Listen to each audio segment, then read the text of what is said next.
Hello. I'm running another batch of ads so that people who see them can get a break from them for a little bit longer. So we're just gonna have this finish up.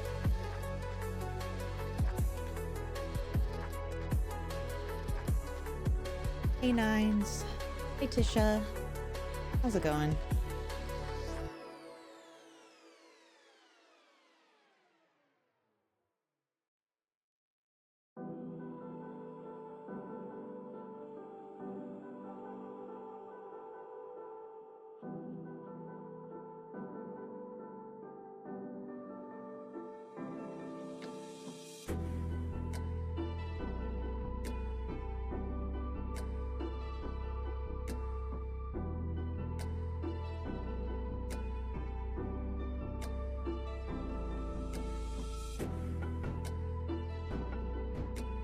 Alright. Ad should be wrapping up in 5 seconds. And we'll get started. Yay, we're back! Hooray, yippee! Hello. How goes? Are we ready for more dads? Hello, Bangalore. Hi, Tisha. Hi, Nines. Hope everyone's doing good today.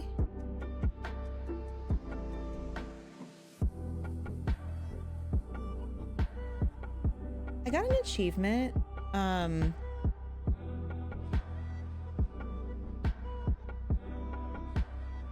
got an achievement for going on all Matt dates. All the dates with Matt. And it gave me King of Carrot Flowers? And I don't know if I get it.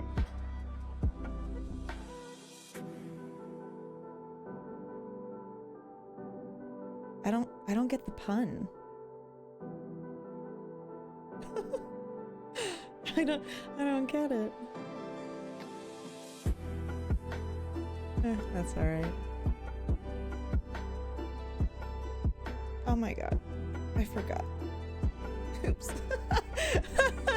I casually just have another streamer on in the background right now. That's funny. All right, let's get into it.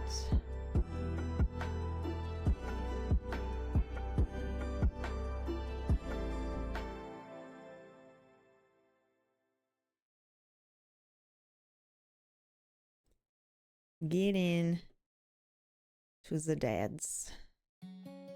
Is that not working? Okay, it works. Yay. Hey Valkyrie, how you doing? Daddies.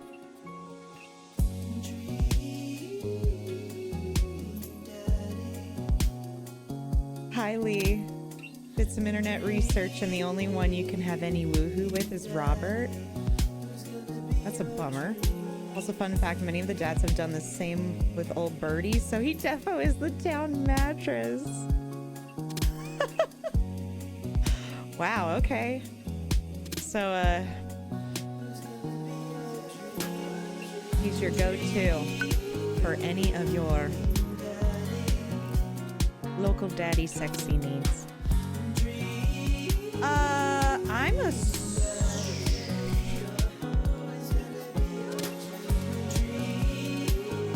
assume this is the last one we were on. Oh, that is so You've got dads. Okay, so hello loudness. Is it too loud? I can turn it down. How are you, Nines? House that needs that STI test then? Probably. That's gonna be like the DLC to this game. Hang on, let me fix something real quick. My last Twitch clip went viral. These shrub subs got my tail in a spiral. Sit down, be grumble. Sit down, be grumble. Sit down, be grumble. Sit down, be grumble. Rynifrid hug. Valkyrie, thank you for 65 months. Holy moly. Hype and love in the chat, please, for Valkyrie. Thank you so much. That's, oh, that is such a long time. Holy cow. I appreciate you. Thank you, thank you. What color? You've been going with green, right, for the board?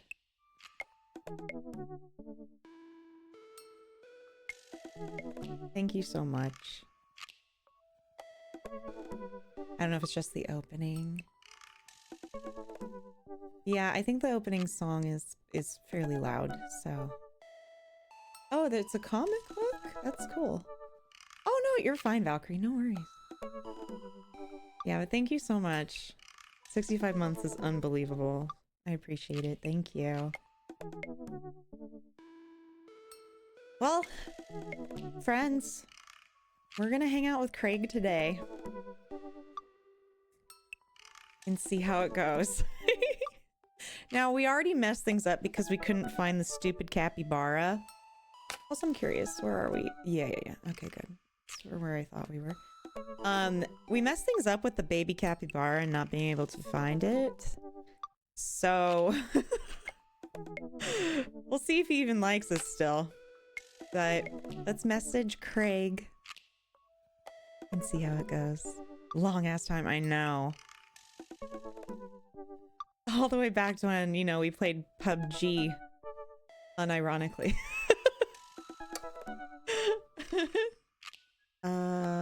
Let's see. Let's just do a quick save just in case.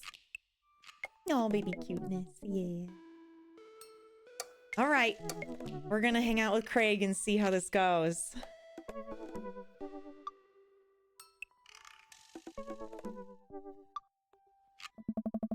Okay. It took some time for our schedules to line up, but I was finally able to find a weekend where Craig and I could go camping. Oh, more outdoor stuff? I thought we were over that with Brian.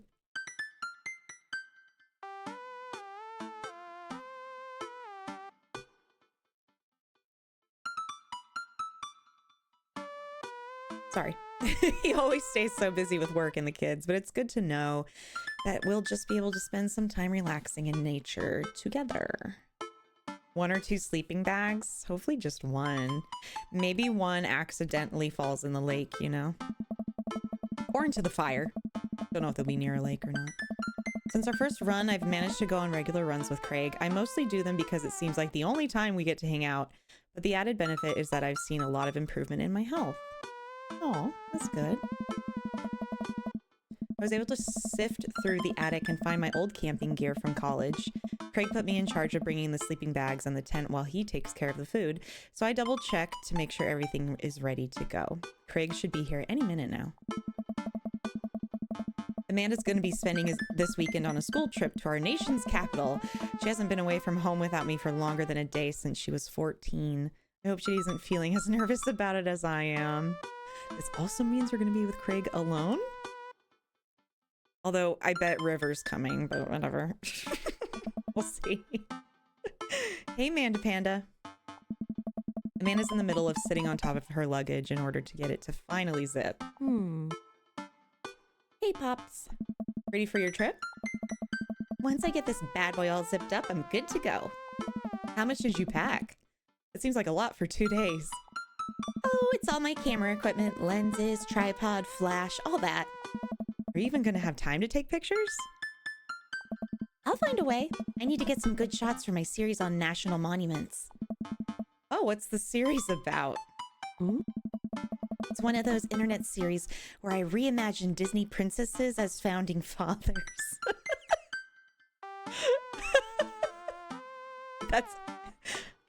That's actually amazing. I love that idea. And it sounds like a Sims challenge, not gonna lie. Yeah, that's a fun idea. What? I'm kidding. Nobody likes those. I'm taking portraits of my friends. You do have that dream. Well, I'm gonna be in the woods, out there in nature. You know, roughing it. Just me and Mother Nature. The old Madre de trees. Are you gonna be all right on your own? Yeah. I'm not gonna have any signal out there. I won't be able to text or call you at all. Huh. Oh, it's all right. I'll be able to survive a couple days without constant updates on who just got voted off International Haunted House Hunters. Okay, also International Haunted House Hunters sounds really fun too. Well, I'll miss you. And for the record, Bradley was pushed down a flight of ornate stairs by a ghost. They were really beautiful stairs. Amanda finishes zipping up the big suitcase and lugs it next to the door of her bedroom. She turns around and gives me a big hug. Yeah. Relax, Dadtron. I'm a big kid now. I can take care of myself. Besides, I gotta share a room with Monica Sanders and 2 mom chaperones. The most trouble I could possibly get into is falling asleep with a tub of ice cream on me. Oh, well, all right. Don't steal anything, okay? Since you asked nicely, fine. Promise. Oh, good. River's not here. I step outside, hauling my bags behind me. Craig's already strapped some camping gear on top of my modest but stylish car. He notices me carrying my equipment and hurries over to take it from me. Don't you dare. Craig Con, you keep those hands to yourself. Remember, it's your weekend to relax. Take it easy. Oh, I guess I can't argue with that. Oh. Everything good with Amanda? Yep, on her way to a school trip to Washington, D.C. What about your offspring? Oh. Already at Smashley's for the weekend. I'm ready to get my camp on. I load the rest of my stuff into Craig's car and we get in. Oh no. What's wrong? I think I left my juicer plugged in. We gotta go back. Are you worried that someone's gonna break into your house and cold press some carrots? No, it's just... Just try to relax, man. Let the juicer float away. Take all of your worries and blend them into pulpy good vibes. Craig takes a deep breath. Do we have anything to listen to? All I had at my place is a series of CDs that guide you through a thorough and intense calisthenics workout. Do you want to listen to those? I'm just kidding. Craig hands me a thick case filled with CDs. Oh my god, those were the days. I remember having a CD player in my car. Or just honestly, it was just the Walkman. And having a case. I had a red case with a cherry on it. And it held, I don't know, maybe 16? Maybe? Somewhere around like maybe 10-ish CDs in it. And then, you know, I'd have my Walkman. I'd listen to my CDs. It was just, what fun nostalgic days. I worry like that I unplug anything that doesn't need to be plugged in if I'm going longer than a day. Oh my gosh, me too, Lee. I'm the same. What's a CD? Oh no. Oh no. Am I that old? I still have a CD player in my car. Oh my gosh. Like, does my car have any? No, I don't think my car has a CD. I figured you were in 9s, but I was worried for a second. I was like, oh no. Am boomer. It's okay. I thumbed through page after page of kids sing-along CDs. Oh yeah, Twinkle Twinkle Little Star takes me back. Keep going. I get to the end of the case to find in the very last slot a blank CD with Craig's handwriting on it. DJ Keg Stands Mega Mix Volume 1? Made it just for the trip. Oh my god, he burned a CD! You're almost in your late 20s? Oh, you're young. You're young. Made it just for the trip. I think you'll like it.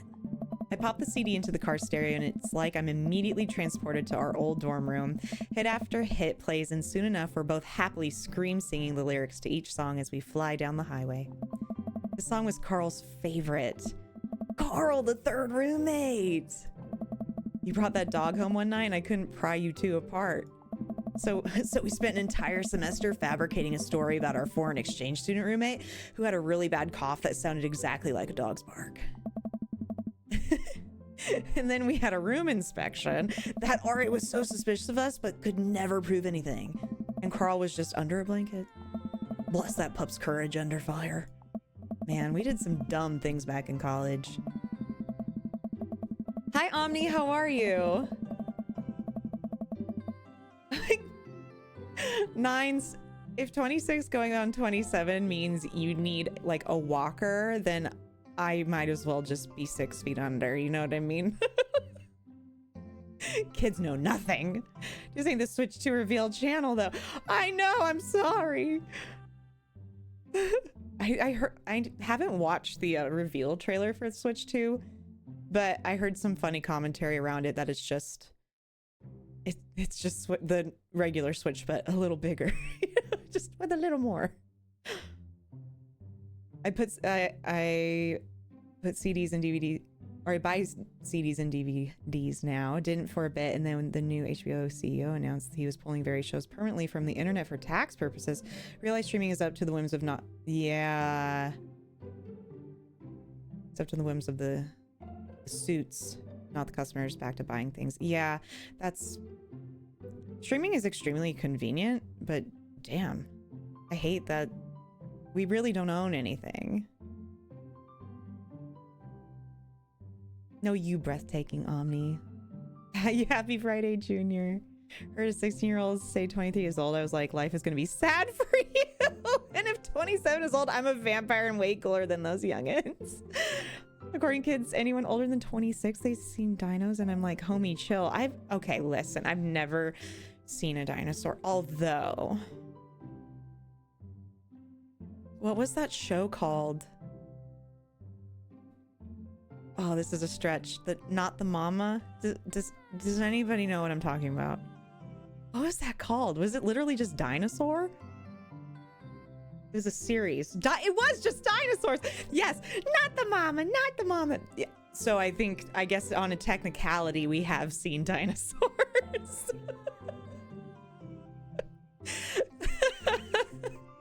Oh no, guys, we're old. You know, this year, babies born this year are Gen Beta, which feels bad, man. But sorry you're a beta. But oh my gosh, we're already to another generation. Like, I was just getting over the fact that there were 2 younger generations than me, and now there's going to be a 3rd.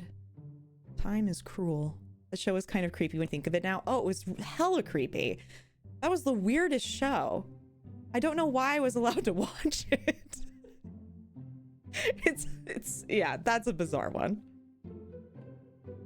The hours fly by as we belt out tunes in whatever non-existent key our voices register in. Soon enough, we're surrounded by lush trees and spectacular vistas of everything amazing that nature has to offer. I was told that I was born in the late 1900s. I was like, yeah, and you try to dress like you were. I was born in the cool century. Oh my god, that's okay. You know what's funny? The 90s, okay, oh man, what is,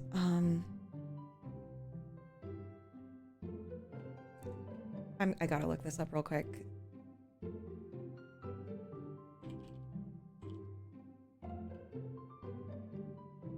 I wonder. Still going with. No. Oh, I doubt I'll be able to find it. Anyway, I think it was like on Jubilee or something. And, which is a channel on YouTube. They do a lot of like in-person content, people trying to guess stuff about each other, blah, blah, blah. Anyway, one of the, I forget what the situation was, but that's kind of beside the point. This girl, I'm looking at her. She is dressed like she's almost in a costume from the 90s. I was just like, oh, the 90s is back. Like, back. It was so funny to see. I was like, wow. I love how fashion works like that. Hi, Kens. How are you? Good to see you. Hope you're doing well today. Bro, like, this kid tried to tell me that him and I are not in the same gen. And I'm like, homie, Gen Z is from 97 to 12. Pipe down. You know what really hurts that I don't get ID'd anymore? Oh, welcome to the club. I had a shirt that had the Dino baby on it. It said, I'm the baby, gotta love me. My dad had a shirt with the Dino dad. Oh my god, that's cute. The Dino parents were named Earl and Fran Sinclair. Okay. Does that have anything? Wait.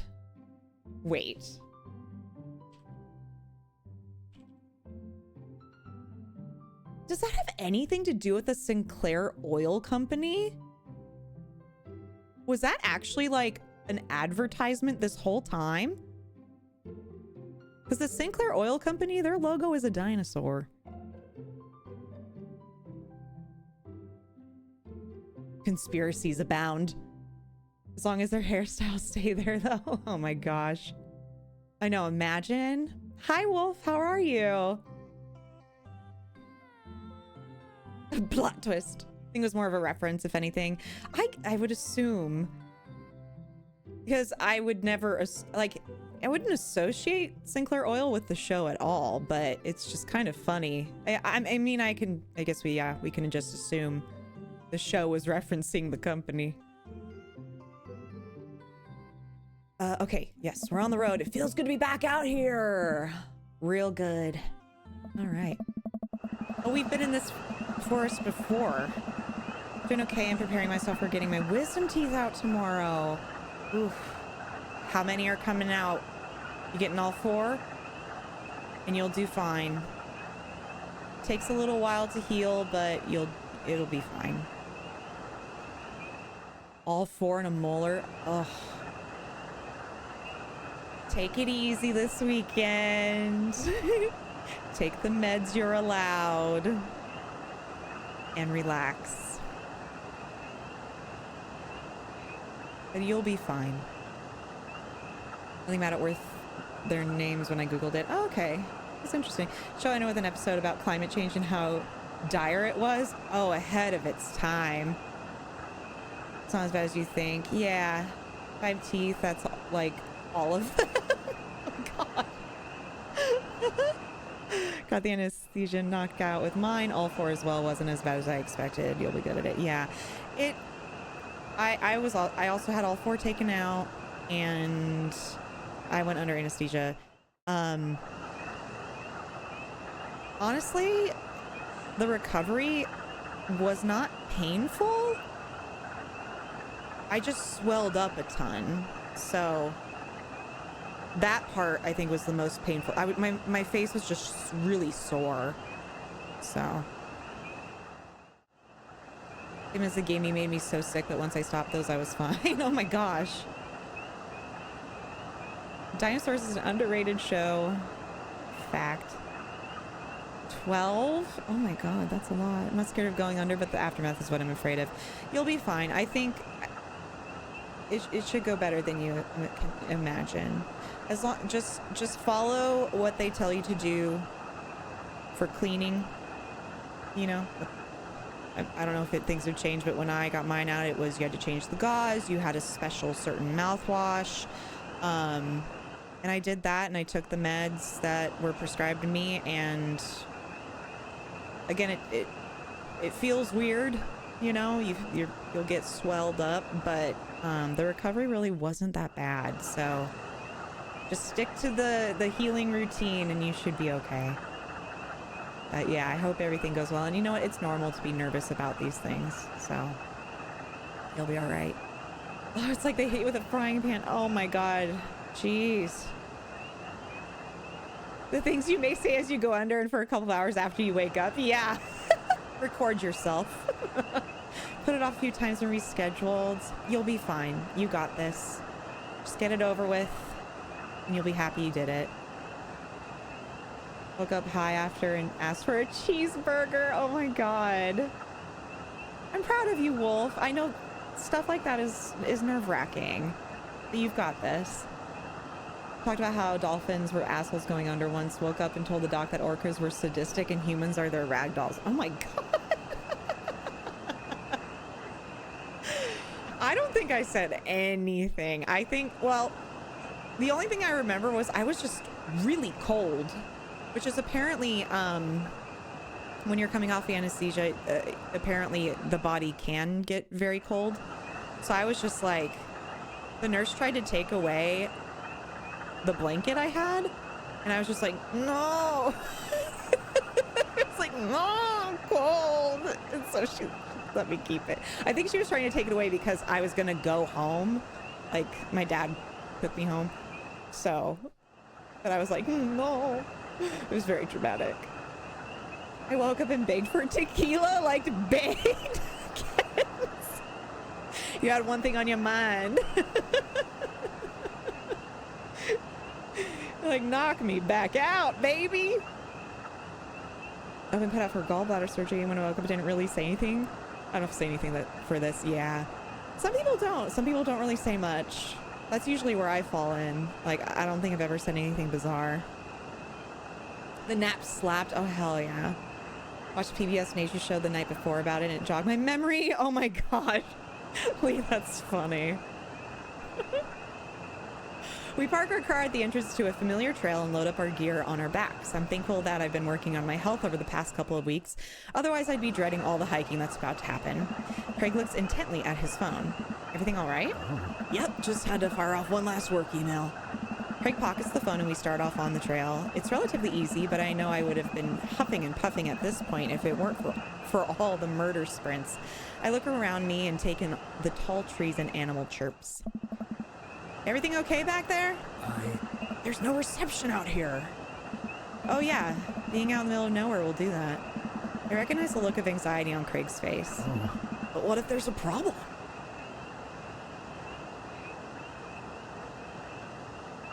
There won't be. It'll be fine. Come on, bud. Who talks like that? Come on, bud. Who's a relaxed boy? Who's a relaxed boy? Are you a relaxed boy? Who's a relaxed boy?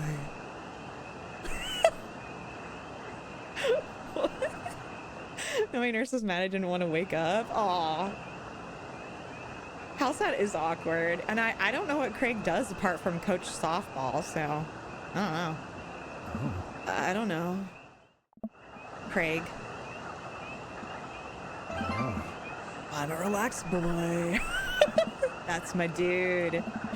We keep marching down the trail, but it seems like Craig is still worried. After a bit, he stops in his tracks. Maybe we should go back. We could find another campground that gets good cell phone reception. Craig, seriously, what's wrong? I mean, I'm just really nervous. My dad instinct is kicking in and my mind keeps conjuring up all sorts of worst case scenarios. What if something happens to the girls? I don't have a signal. I would have no way of knowing. Let me tell you, that feeling never goes away, no matter how old your kids are. You just gotta remind yourself that they're in good hands. Craig doesn't say anything. I give him a reassuring punch on the shoulder. Try to remember why we came out here. The plan was to get away from it all and just focus on ourselves for a little trip. No distractions, no cell phone service, just two dads relaxing out in the woods. Craig looks me directly in the eyes. No distractions, no cell phone service, just two dads relaxing out in the woods. We're gonna have some fun this weekend. Craig and I get back to marching. It's not too long of a hike before we get to the campsite, and we're both glad to see that we're the only people there. I can't believe you still have this tent. Found it in my attic and already checked it for holes. It's seen better days, sure, but I think we'll be able to survive. I dump the bag of fabric and poles onto the ground. We unfold the tent in the desired spot. I hand Craig the stakes. We still know how to do this, right? Of course we do. We do not. We do not.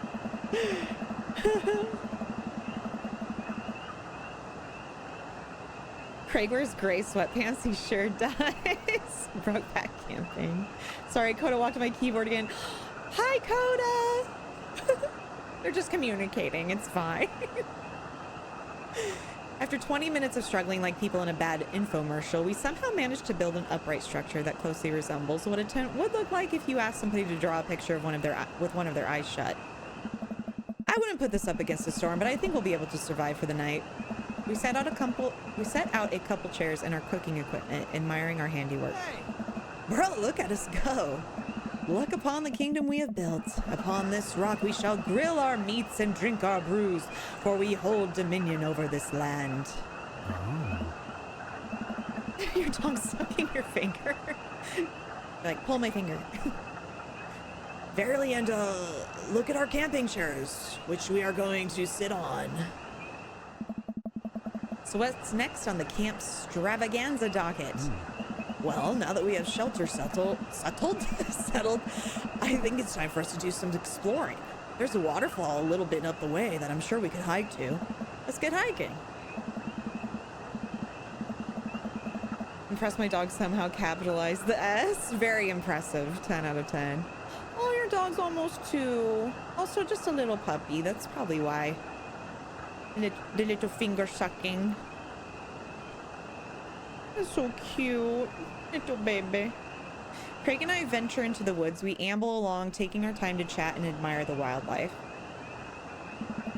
Craig reaches out an arm and stops me. Hey, dude. Does that look like what I think it looks like? If it's the capybara. It's the capybara. I look over at where he's pointing. Oh my god, it does. Oh. That tree looks like a butt. I can't get over how detailed it is. Okay, this is not what I was expecting. I examined the butt tree further. The contour is perfect. It even has back dimples.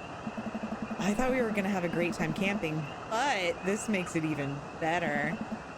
Craig holds back a snicker. I aspire to have every hike be as good as this one. I'm snickering now too. Let us analyze this tree further. Craig and I share a huge belly laugh at our awful jokes. The best thing about this is that there's no daughters here to tell us our jokes are bad. We high five. Craig and I hit the trail again. It's been a long time since we've been out here, but everything seems more or less familiar. We point out old landmarks that we remember back from our college days. I think we're getting close now. Check it out. There's a clearing up ahead. As we get closer, I can hear water running. Oh, pretty. It's so pretty. Almost 2. No milk or water coming out of my finger. Please stop. Lee, these guys, they're just thirsty. They're thirsty dads, hence the waterfall. Cresting over a hill, Craig and I are greeted by a wide clearing surrounded by trees. In front of us is a beautiful waterfall spilling into a large body of water that runs into a river. Mouths agape with the genuine beauty of the place, we go to investigate. The old waterfall. Hey! It's gorgeous. Nature is so rad. Peering further, we get an idea of how deep the pool is. Think we could jump off? Think we could jump off it like the old days? This old dad is happy here on dry land. Looks like you could climb right up over there. We didn't even bring swimming trunks. Are they gonna jump in naked? What are you talking about? Craig immediately begins taking his clothes off. Oh. Oh. Oh.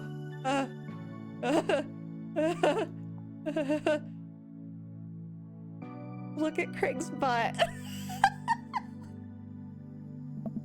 I can't help but sneak a peek. That is a good butt. Craig turns around suddenly. He catches me looking. Oh. I do a lot of glute workouts. Oh, he likes it. Oh, yes! Zach is missing all of this. I know, where's Zach? He might be at work today. It's all right. I immediately turn away blushing. Oh. You coming or what? I mean, I am... I don't know about this dude. He's already making his way over to the waterfall by the time I finish my sentence. When he realizes I'm not right behind him, he turns around and rolls his eyes. We lived together for years, and I've seen your ass more times than I can count. It's no big deal. Spritzing eggplant.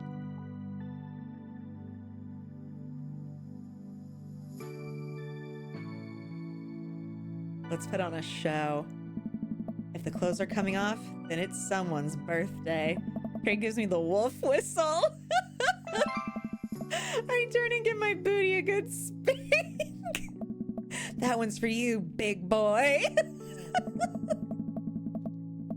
I take my shirt off and drop it in a pile with Craig's clothes. I put the rest of my clothes on the ground, feeling exposed. Craig and I climb up to the top of the waterfall, making sure not to slip on any wet rocks. He reaches the peak before I do and offers me a hand getting up. At the top, we look over the cliff and into the tiny lake. It seems so much higher up from this perspective. Craig has always been a daredevil. He pulled some stunts in college that I'm honestly still shocked he survived. I was always the one standing on the sidelines, watching and hoping I wouldn't be bringing him home in a gurney. Man, this could be dangerous. Craig looks Craig looks me in the eyes. Hmm? Don't think. Just jump. Craig cannonballs off the waterfall and into the lake, creating a huge splash. I'm worried for a moment before he finally resurfaces from under the water. Woohoo! He treads water and looks up at me. Oh. You coming or what? Don't think, just jump. Yeah, kersplat. How are you supposed to just not think? I'm pretty sure that's not physically possible. My toes grip the edge of the rock. The water looks so far away. Don't think, just... I run off the edge, trying to do my best cannonball. Somewhere in the middle, it turns into a really graceful belly flop. I hit the water with a loud slap. I resurface to find Craig giggling. I rate that belly flop a solid 8 out of 10. Your form was lacking, but your heart was in the right place. I playfully splash water at Craig. Hmm? Are you sure about that? I splash him again. Hmm. You've given me no choice. Craig splashes me in the face with a huge wave of water. You've awakened the beast. He launches another wave of water at me.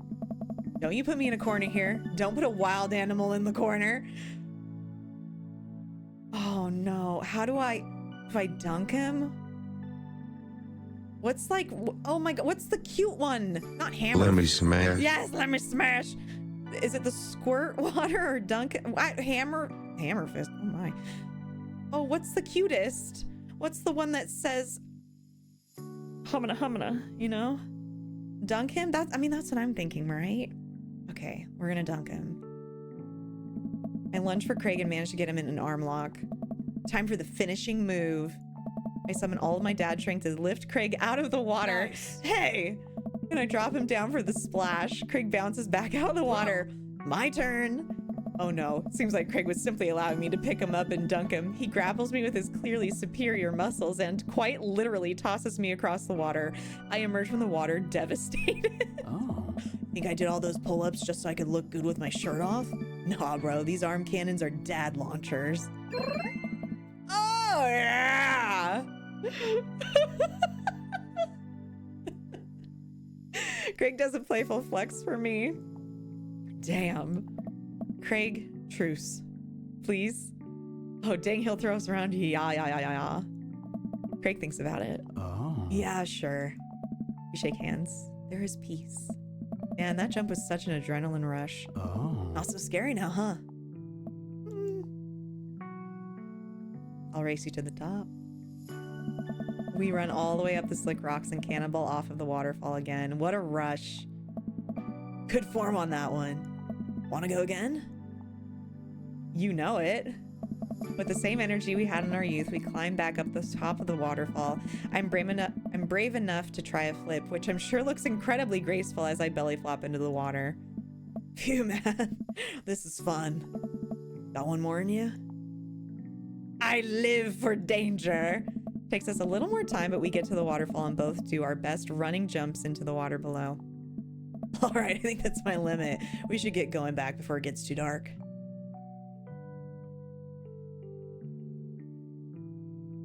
That was a very horny, Oh, yeah. let's do you think he'll want to do it again? Let's do it again. Oh, all right, bro, you sure? It's my time to jump. I scrape the rocks once more and do another classic cannonball. Wow, this is so fun. Oh, he's getting cold. Okay, I'm done. I'm sorry. Nice. Okay, yeah, we'll head back. Sorry. We go to put our clothes back on and notice that they're soaking wet. Maybe a splash fight wasn't the best idea. It's okay. We'll get a fire going in no time. We can dry off and get some dinner going. Sopping wet, we hike back to the camp and unpack everything we need for dinner. Craig pulls out a couple of steaks and some chopped potatoes in tinfoil. Hmm. You ready for a feast? Hey man, take a seat. The Craig train is pulling into the relaxation station and I'm your conductor. Let me cook for you. Absolutely not. Cooking is the thing that relaxes me the most. I'll take it from here. Craig cooks now? I remember how his entire sophomore year diet consisted of microwavable mac and cheese, but not microwaved, and have trouble believing the thing he just said. At least let me start the fire. Hmm. Sure, let me just grab my matches. Craig reaches into his backpack. He rummages around in his bag, pulling things out and checking every pocket. Uh-oh. Oh. I know I packed it. Craig checks another bag and still can't find it. My stomach grumbles, and now I'm more acutely aware of how cold and wet I am. We really need to get a fire started. Okay, well, it's not the end of the world. I don't know. Gosh, I'm so stupid. I could have sworn I packed it. I'm sorry, dude. Don't be. We can figure this out. We can start a fire. We're smart guys. I mean, how hard could it be? I've watched plenty of survival programs on TV. If a naked reality TV star can do it, so can we. We'll need some wood. I gesture to the trees around us. Oh, man. There's no shortage of that. And some tinder. Oh. Like the app, LOL? We can make that work.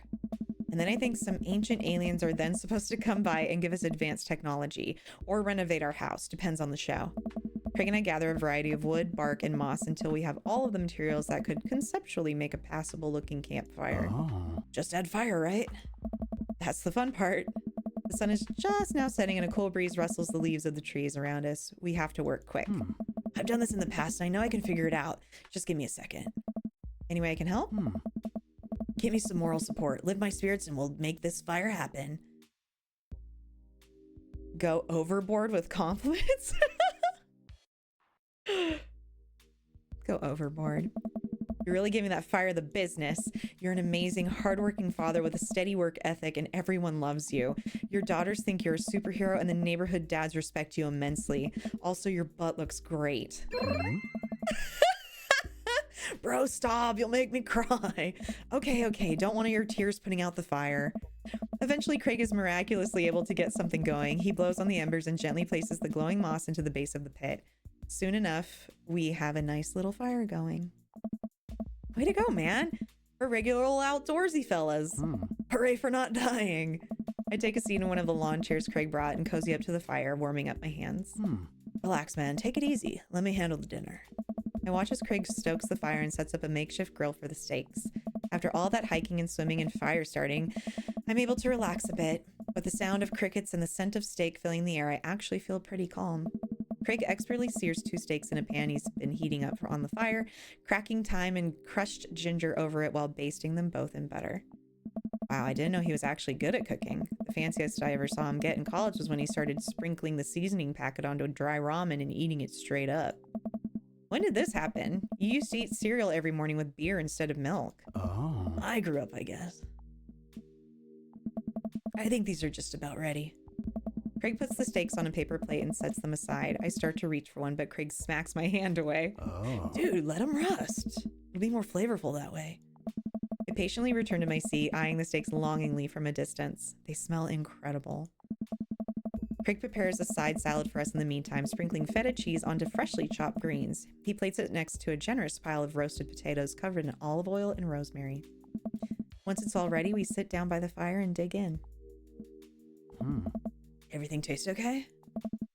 I'm in heaven. Oh. That's what I like to hear. Remember how for an entire semester we would eat burritos for breakfast, lunch, and dinner? Huh? It's so hard not to go back to that. Look at you now, man. You have kids, a great job, and now you cook like a vengeful wizard whose arch nemesis is microwavable food. I'm really impressed with how much you've gotten your life together. Craig laughs, but there's no humor in it. Oh. I'm glad you think that. I glance at Craig while he picks at his salad. He really grew out of his baby face, but there's something about his expression that makes him seem so much older than he is. A sense of maturity he didn't have in college. He looks exhausted. You okay? Oh. Yeah. Come on, dude. I've known you for long enough to see when you're down. Hi. I'm tired, bro. I think being out here is making me realize just how drained I feel. You work really hard, Craig. It can't be easy. I don't know. I have to. For my girls, I volunteer at their school. I cook healthy meals for them. I do everything I can to make sure they're safe and happy. And when they're with their mom, I'm always working overtime so I can support them. And then you work out a lot so you can crush anyone who stands in their way? Oh. That, and I don't want to fall into my old habits. I need to set a good example for my girls. Everything I do is for them, and I wouldn't have it any other way. It seems like it's bleeding you dry. If that's what it takes to raise them well, then it's worth it.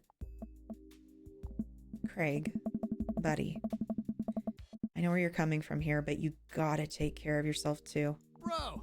I do, though. I eat right and exercise, and That's not what I mean. You're too little butter on too much toast, you know? Bro! what? You're spreading yourself too thin. Life needs balance. It's great that you care this much about your kids, but you can't neglect your own needs because you're too busy taking care of everyone else's. You matter too. Huh. I know I can provide for my family, and if I take a step back and look at everything objectively, I know I'm doing right by them. I don't know. But I can't explain it, man. There's always that voice in the back of my head telling me that I need to do more. It's like it's never enough for me. Every time I try to relax, that voice keeps telling me I don't deserve it. To be honest, I even feel guilty about being out here. Craig, you're trying your best and you're doing an amazing job. That's a fact. Even if you weren't, you would still deserve happiness. I don't know. Do I, though? Hell yeah. Oh. I look at Craig and think about what a good friend and even better father he is. He's compassionate, he's hardworking, he's relentlessly positive. He encourages everyone to be the best version of themselves. He makes me want to be a better person. You could only see yourself the way I see you. Oh. Craig beams. He gets up and walks over to his supplies. Come on, I brought dessert. Oh, are you going to use the campfire to torch the tops of some creme brulee? Mm-hmm. What? I know little to nothing about cooking. Craig pulls out marshmallows. Hey. S'mores! Well, you still know how to make s'mores, right? I think the more important question is, do you know how to make s'mores? As I recall, you used to just completely blacken the marshmallows. Oh. Oh, I stand by that. It's charred on the outside, but the gooey center is preserved. Brutish. Craig throws a marshmallow at me and I catch it in my mouth. Oh. Pro move. We used to be able to do that at a great distance against a wind disadvantage. Give me a week of practice and I'll be competitive again. Craig and I sit in the warm glow of the campfire, watching embers float up towards the sky. The stars are so much brighter out here. Yeah, Hmm. I miss this house, Dad. Me too. We stay here until it gets late, half remembering stories from college. We watch as the fire dies and eventually clamber into the tent.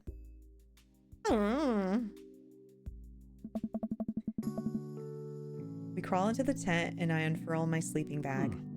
Wait, Oh my god!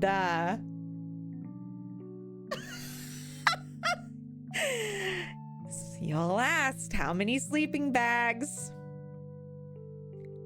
wait, where's the other sleeping bag? I look around for a second.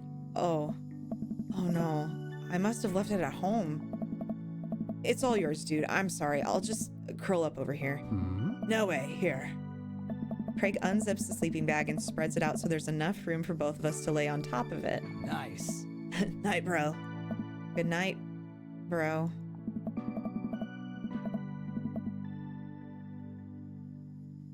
I roll over and we face away from each other. Without a blanket, it's really cold. I shiver, and without realizing it, I find myself nestling closer to Craig. I'm sure he won't mind. He turns over and I can feel his breath on my neck. It's hard to focus on anything else. I turn over, trying to get more comfortable. I open my eyes to find Craig's face only a few inches from my own. For once, he looks at peace. His eyes flutter open. His hand finds a place on my waist. Not sure who leans in first, but suddenly we're kissing! We look at each other again, my heart racing. Craig? Oh, man. I got strong feelings for you, bro. Feelings I can't deny anymore. Bro, me too. I run my hands through his hair, then down to his chest. Craig brings me closer, wrapping his arms around me. I feel so secure. Huh? You know, talking about old times is fun, but Oh. I like making new memories with you. I smile, tracing the lines of his hip with my finger. We kiss again. I'm not worried about us getting too cold tonight. Aww. Butt tree. Potty humor. Bro. That was perfect. So cute. was adorable. Okay, we go back to the load screen. Sorry.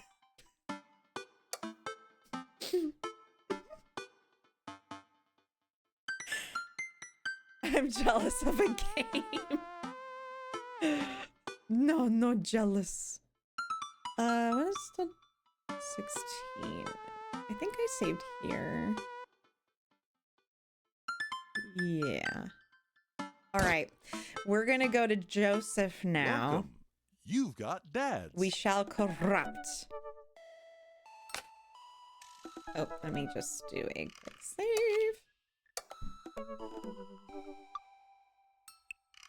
Okay. We are going to hang out with Joseph and see if we have corrupted him into loving us.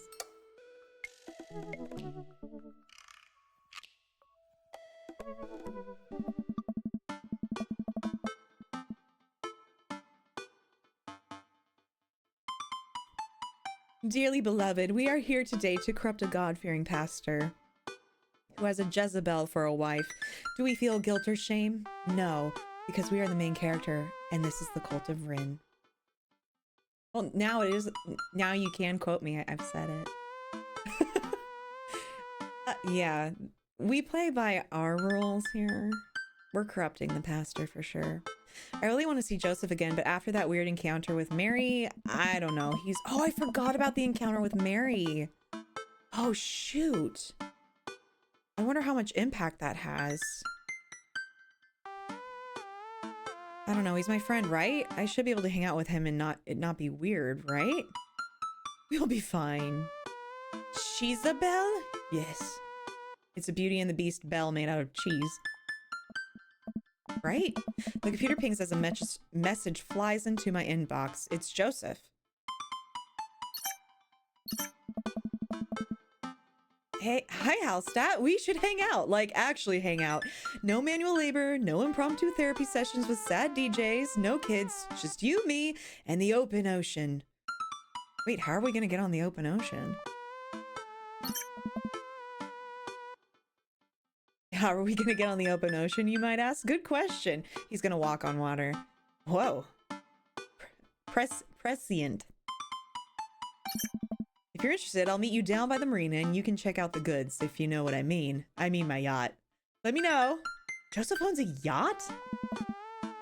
Joseph owns a yacht? Yeah. I'm as surprised as you are. You've been holding out on me, your only daughter whom you love. What?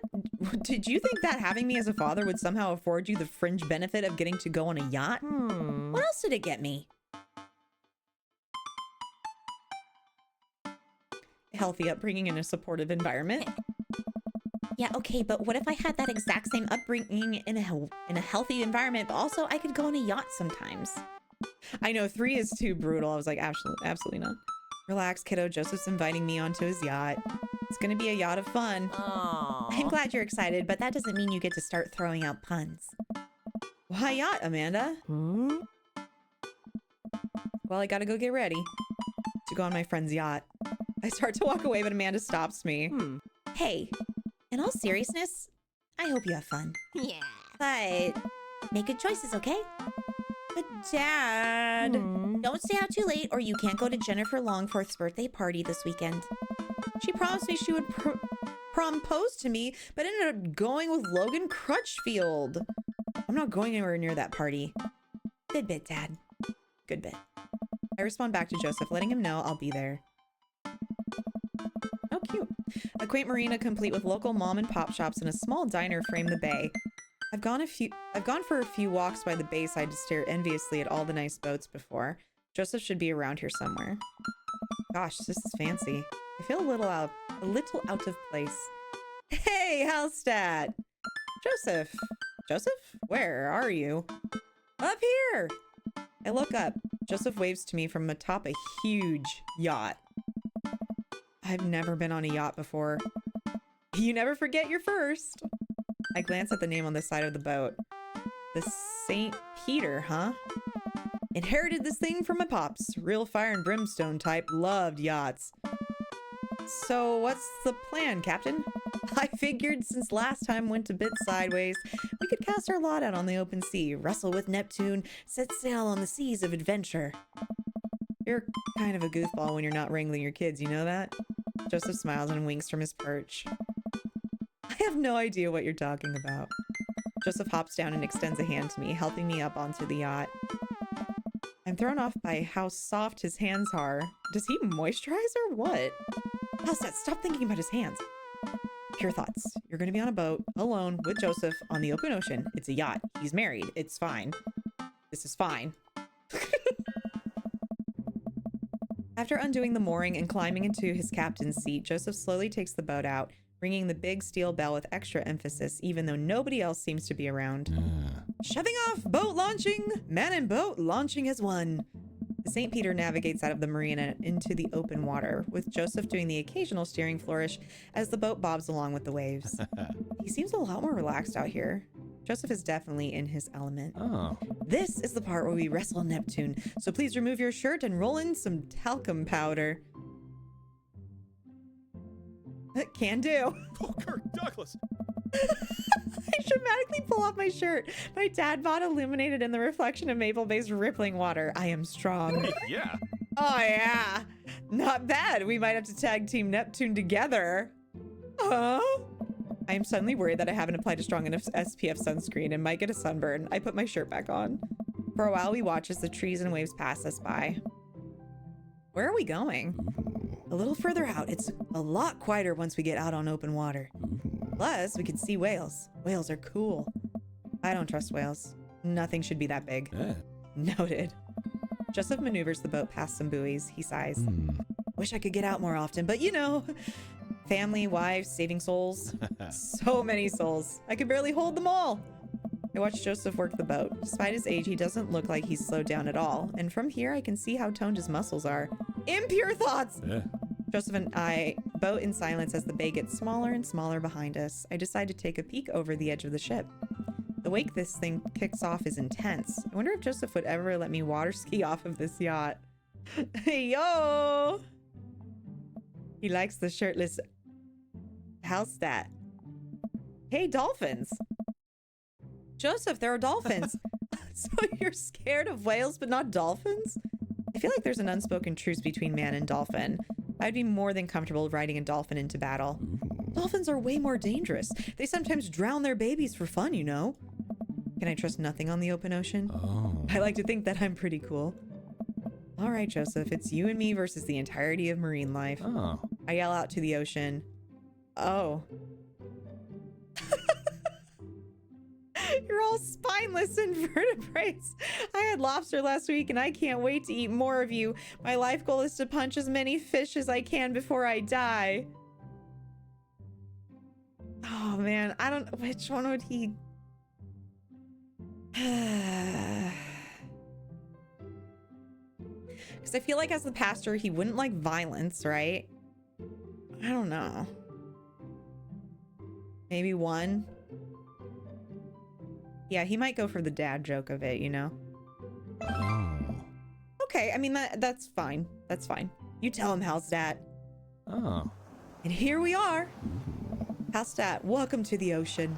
I look out into the vast expanse of blueness. Yep, that's the ocean. I'm suddenly struck with an overwhelming sense of claustrophobia despite being in a wide open space. I am on a boat with a handsome man. A handsome, married man. And there are whales beneath us. Nothing should be that big. It's a little daunting, isn't it? Do you trust the whales? You know, there are more dangerous things in the ocean than whales, right? Yeah. Like tuna. The tuna is an apex predator. I didn't know they played Apex Legends. What about sharks? Sharks are tight. Oh. It's the tuna you gotta watch out for. And the whales. Hey, wanna look out wistfully over the sea with me? Joseph and I head to the bow of the ship to do some quiet contemplation. Cost of upkeep for a yacht is, yeah. Oh, Joseph's loaded. You know, Shh. Quiet contemplation. Oh. I'm alone with my thoughts. Cool. Hey. I look out to the sea for a bit, then over to Joseph. He looks so commanding as he surveys the ocean. It feels like he really is at home on the water. But Mary said to me at the bar, I can't stop thinking about it. Is she right? But she's terrible to him. He's unhappy. He deserves better. I don't know what to think about this, but I just feel so drawn to Joseph. I should say something. So, about Mary. Joseph continues to stare off into the distance. It's, well, if you really want to know. Oh, Cracker Barrels. Suddenly I hear a sputter coming from the engine room. Joseph runs over to the boat's controls and taps on some dials. I guess we can talk about Mary later. Oh, okay, so we might have a small problem. What small problem? We are out of gas. The whales are gonna get us. The whales siphoned our gas. It's okay. I could just call one of my boat buddies to come and tow us back in. Joseph pulls out his phone. Just kidding. I can't do that because there's no service. I check my phone. I don't have service either. Should we just submit ourselves to the whales? Well, I do have an old radio in the office, but it's broken. Are you handy with tools? I am a dad. If the radio is anything like frantically putting together a bike on Christmas Eve, it should be no problem. Let's take a look at it and see if we can figure it out. Joseph directs me toward the radio and showcases its insides. I don't know how radios work. I think there's just some frayed wires in here. If we can reattach them, we should have a working radio in no time. We stare into the interior of the radio. I'm not entirely sure what I'm looking at. I don't think Joseph knows either. You know what? Let's just throw some stuff around in there and see what works. It's gonna be a mini MacGyver, that radio. Oh my god. What? A condom? Oh shoot. I was trying to pick something up. Okay. What? Okay. What am I don't know. Oh. Okay. Okay. Wire. It's How am I supposed to do this?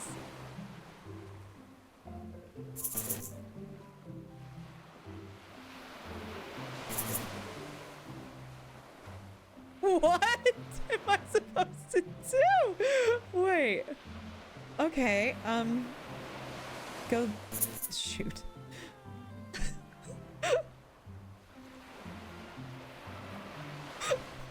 What? I don't understand. Wait, okay, let's just, I guess, can we just put everything in here? Oh no. Okay, wait. Oh, okay, that's, oh god, okay.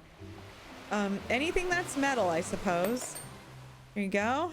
And and that. Oh, no. Try to pick up the screw, not the duck. And a tiny coconut. Okay. I can't pick up the screw. There we go. Okay, all that should do something. The used gum? I mean, maybe? I don't know what I'm looking at here, if I'm honest with you. Like, what am I supposed to do?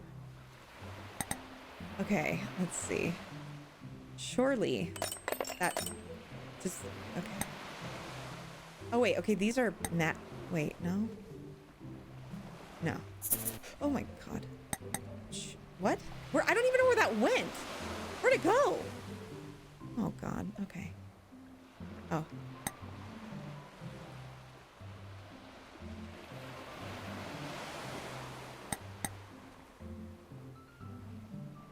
What? What? Jeez. Okay, maybe grab that. Grab the wire. No. Okay. What? What?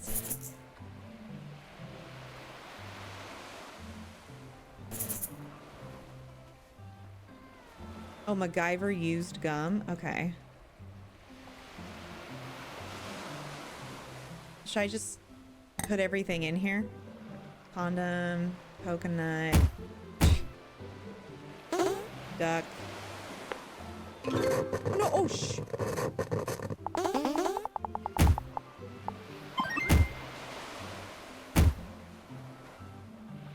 Oh,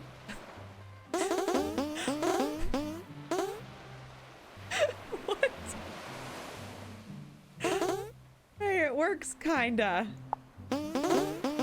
Okay. I don't know. The condom. It's the condom. And you're gonna electrocute yourself. It felt like it. Hey, Blizzard, how's it going? Yeah, rubber ducky and condom for the win. The radio springs to life. Whoa, we did it. Joseph speaks into the receiver. Hello? Hello, can anyone hear me? He tries a few other channels. Nobody responds. You might be a little far out. I don't think there's anyone in range. How big's the range? Oh. Well, this radio came with a boat when my dad bought it in the 60s, so not great. That's reassuring. Now what? There's worse places to be stuck on than a yacht. Wine? Wine.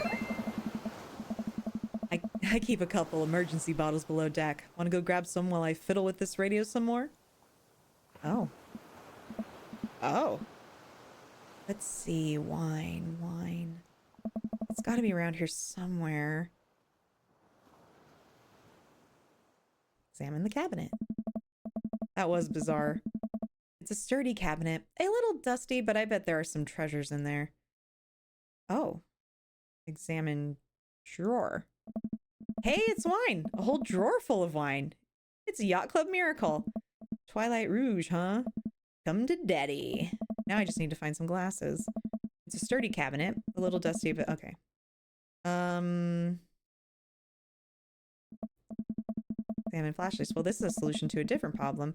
Maybe if we're stranded out here for days and run out of electricity, we'll need these, but the chief concern right now is wine intake. All right, well, examine lounge. For an old yacht, this lounge is pretty high class. Wood panels on everything, leather couches. It's like an old Playboy photo shoot in here. Examine bed. Oh, a California king. A California king on a yacht. This is a huge yacht. Swanky. It's unmade and a little messy. Less swanky. For an old... Okay, yeah. Side table. Ah, here are some wine glasses. These are perfect vessels for the Twilight Rouge. Finally, time to get back to Joseph. For an old... Okay. Not yet. Floor. There's some clothes strewn on the floor by the bed. Socks, slacks. Yep, a pink polo shirt. Okay, well, I know if Joseph prefers boxers or briefs. This place seems a little lived in. Wait.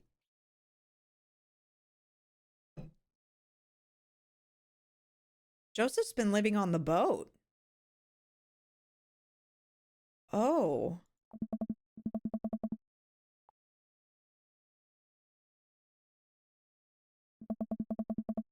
Take a look at everything on the shelf. Photos. There's a few photos on the wall here. Looks like a picture from Joseph and Mary's wedding day. Nice grandpa glasses. Looking real slick there, Joe. Another picture of Mary and Joseph on this very yacht. Quality 90s fashion right here. Mary still has her patented stink face, but at least Joseph seems happy on the water. Hey, it's all the dads. Looks like it's from a couple years ago. Gang's all here. Brian, Matt, Hugo, Craig, Damien, Robert. Wow, Robert's actually smiling and wearing a sweater. I know that sweater.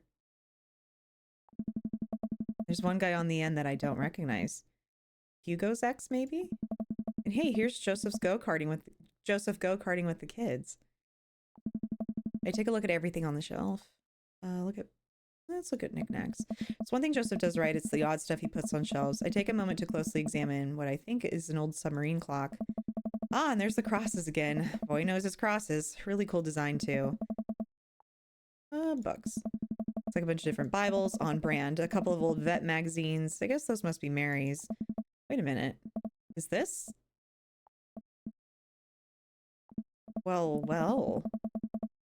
Now the hot body shoe is on the other hot body foot. What? Did we find porn? Hold on. We're looking at everything. Fire extinguisher. Look, you can tell a lot about a man by how seriously he takes his fire safety. Nice, Joseph. Nice. Lounge. I think we had one more thing in. Oh, no. Cabinet? Oh. Shelf? Oh, we did all of it. Okay. Prawn. Whoa. I bring the wine and glasses up to the deck to find Joseph still hunched over the radio. How's that wine? Good to see you too. Just in time for the sunset. I didn't take you for a drinker. Yeah. Haven't you heard? I'm a cool minister. How cool. I can land half of my kickflips. What is that, like 4? Bad. 5 on a good day. Pour me. Power pour. Whoa, okay. Time to party.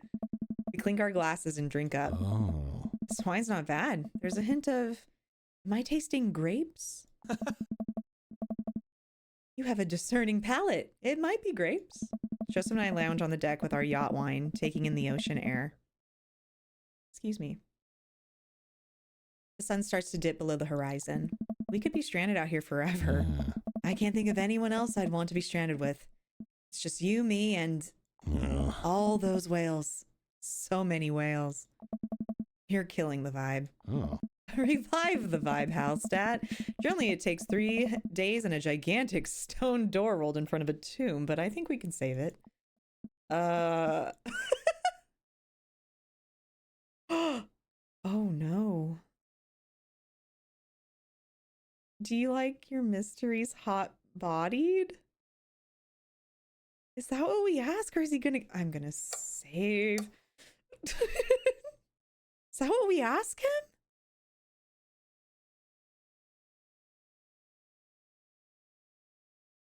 Or is that like too forward?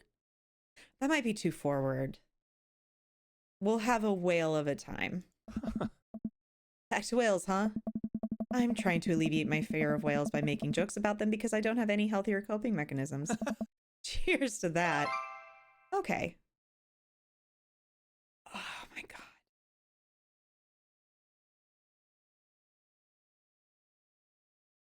Do you like your mysteries hot body? Kirk Douglas. Norm MacDonald. It's a really rewarding series, Halstat. Uh-huh. Ooh, Look, you have fun with your word jumbles.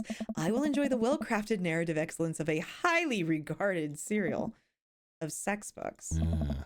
Detective novels. Sexy detective books featuring a hard-boiled gumshoe who can't be held down by the law, or by love, or by the mystery of the Spanish lover. You read them too! The author really hit her stride around book 17. I go to take another sip of wine, but stop myself. Is wine an acceptable beverage in Margarita Zone? Oh. That it is, Halstat. All beverages of leisure are welcome in the Margarita Zone. This is almost what we wanted, right? Oh. No responsibilities, no worries, other than possibly dying out here.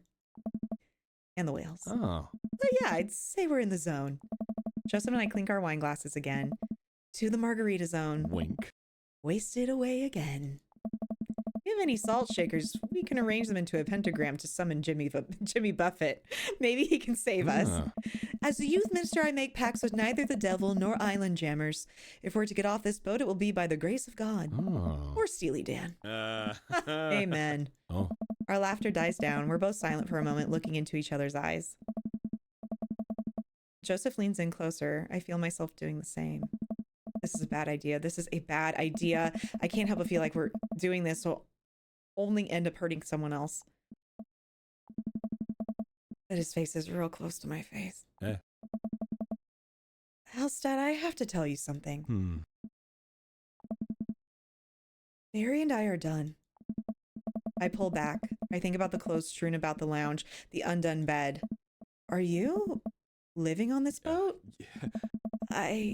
I didn't want to mention it, but he sighs, strolling back to the controls of the boat. I lean on the console next to him. We had a very long talk, and it's unsalvageable. I'm staying here until everything's sorted out. Oh, I'm so sorry. If there's anything I can do, I'm fine. I'm fine, actually. Yeah. It was a long time coming. For the first time in a long time, I'm seeing a path to happiness, and now I can focus on myself and stop trying to deny the things that make me happy. Yeah. I need someone who will be there. Someone kind and honest. And you deserve that, Joseph. You really do. Anyway, I've been having this crazy feeling there's someone who I could get in the habit of having around. Someone very close to here. Is it whales? I mean you. Oh. Ooh. I was trying to be subtle. I think I'm picking up what Joseph's putting down. I lean forward, closing the gap between us when Joseph grabs the receiver. Come in. Is anyone there? No, over. Oh. We're stranded out in open waters. We've been here for hours. Please send help, over. Oh, wait, are you guys gonna kiss?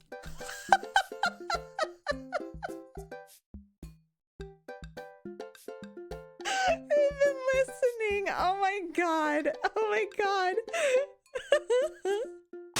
I mean, what are your coordinates? Over. Halstat, have you been leaning on the talk button this whole time? I look down. Oh, I definitely have been leaning on the talk button. Betrayed by my own butt yet again. I didn't lean on it. You leaned on it. Neither of you were leaning on the talk button. We didn't hear anything. Over. Oh. Hey, were you listening to us? Sir, we were at the coast. Sir, we here at the Coast Guard are professionals. We were not doing that.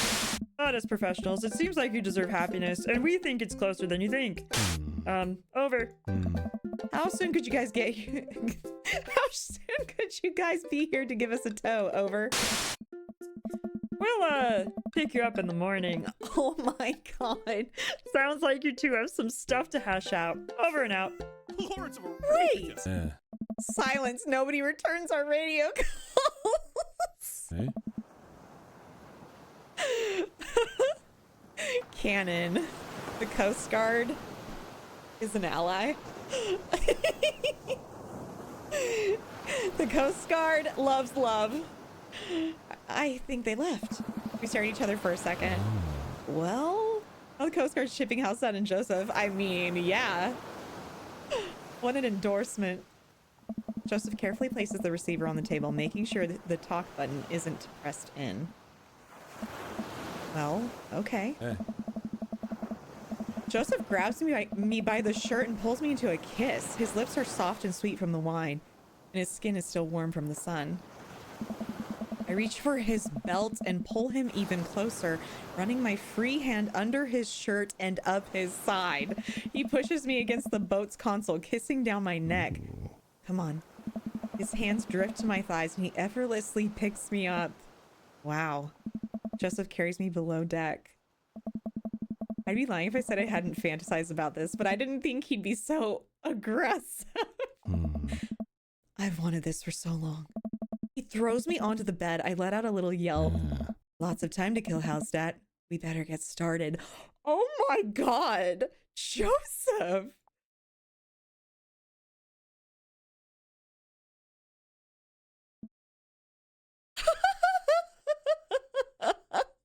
Push the talk button.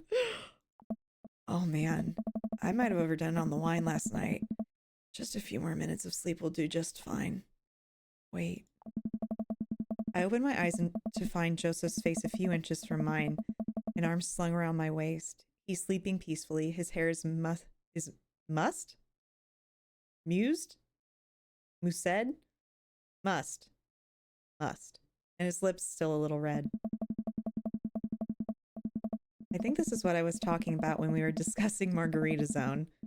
Finding little perfect moments of joy, like the way the light falls across Joseph's face, or how he's still holding me tight, even in his sleep. I'm very tempted to curl up closer to him and keep sleeping, but I know the Coast Guard will probably be here soon, and I'd like to be wearing clothes when that happens. I nudge Joseph. Takes a couple of shakes before he blearily opens his eyes. When he notices me hovering over him, he breaks into a huge grin. This is not listed in the endings? Lee, there are sex endings. We found another one. We should get dressed. Joseph pulls me in for a kiss.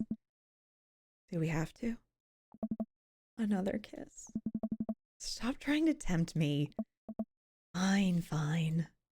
Ooh, The Coast Guard eventually shows up and tows us back to the bay.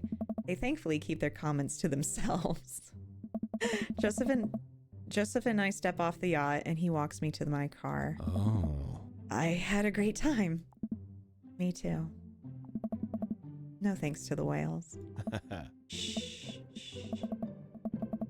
You're on land now. They can't hurt you here. Take care, Joseph. You too. He gives me one last kiss on the lips before he turns around and walks back to his boat. Oh. This is interesting. Okay.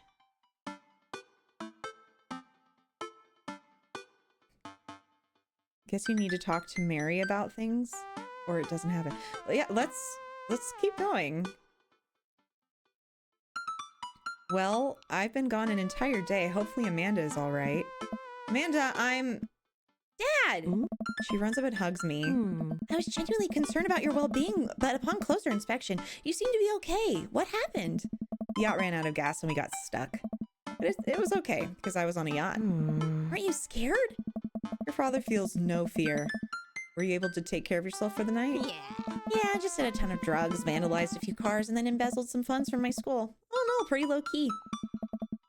Where'd you learn that from? I learned it from you, Dad. Well, if you did, you would have funneled those funds through a legitimate cash and carry business, fudging the books over the course of years so you don't arouse suspicion from the feds. Rookie mistake, Panda. I'm glad you're back in one piece. Did you make good choices? Yeah. Yeah. I think I did. But hey, I'm starving. Want to make sandwiches out of whatever we can find in the fridge? More than anything, Pops. Cute. Wow. God, that's really loud. Yeah, I mean, you look great. That was fun. Only an A? Maybe because we didn't ask him more questions, but whatever. Whatever. Whatever. It's fine. It's fine. Yeah, we didn't yacht hard enough. Damn. Okay. Let's go back. Now we have... Let's see, it must be this. Now we have Welcome. the one we've been waiting You've got for. dads. Damien. Before we go to Damien, I am going to run a quick ad, just so we aren't interrupted. So, take a second to stretch, get water, get a snack, use the restroom, and we're gonna run an ad and we will be right back. All right? All right.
All right. We should be done with the ads, which is good. So, we return to the daddies. I'm excited to see Damien's. All right. Save. And let's see. See what happens.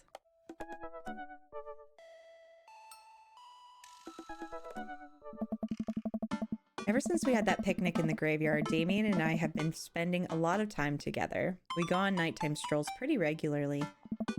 He was so impressed with the first letter I wrote him that he insisted we only communicate by post instead of through Dadbook. I initially protested, but he gave me one of his old signet rings to use as a seal for my letters, and I just couldn't say no. Hanging out with that goth dad again? Please, Amanda, you know his name.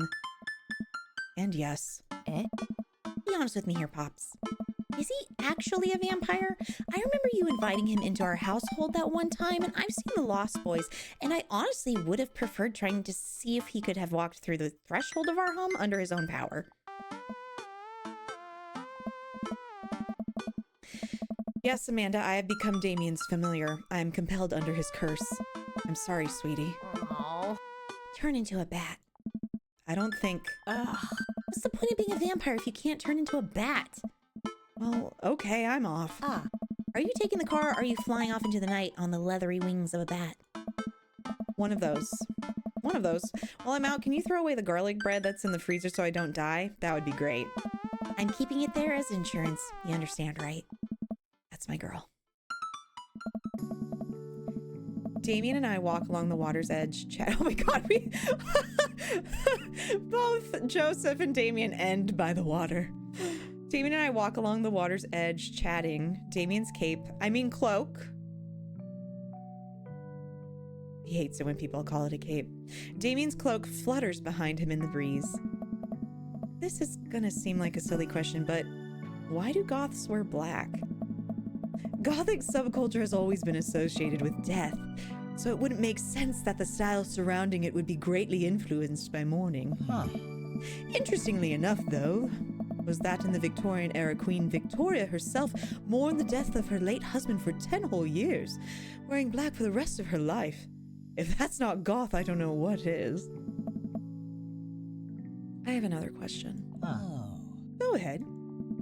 How are you so comfortable with death? You mentioned in the graveyard that it helps you appreciate your life, or something. I've experienced several losses over the course of my life, and I truly believe the only manageable way to cope with it is to accept that death is simply a part of living.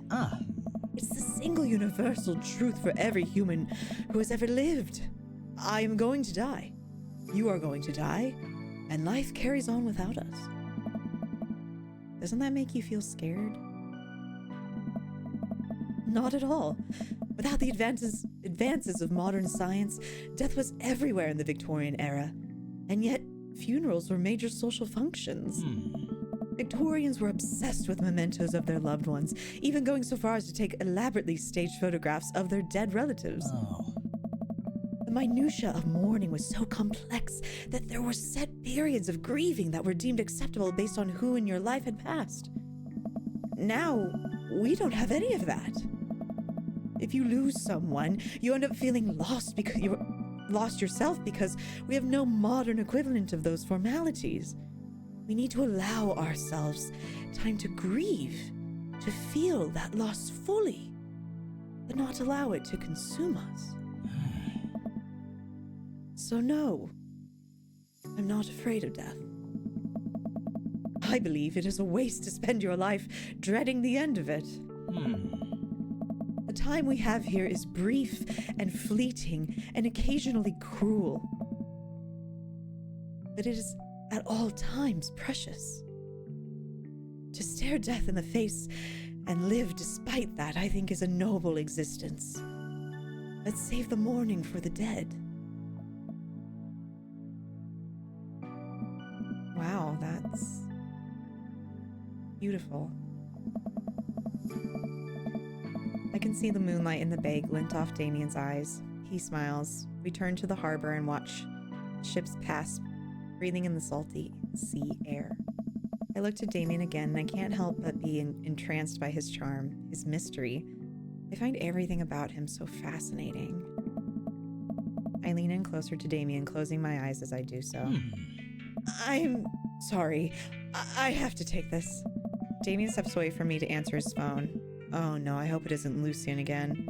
After speaking in hushed tones for a few moments, Damien returns to me. Everything okay? Oh my. There's an emergency. Lucian? Huh. No, thankfully, but I must take my leave. Oh, okay. Is there anything I could do to help? Huh. Dads do have to stick together, right? You know it. Then come. There isn't time to waste. Oh no. After a short drive in silence, we arrive at a rundown building on the outskirts of town. Where are we? It's better if I just show you.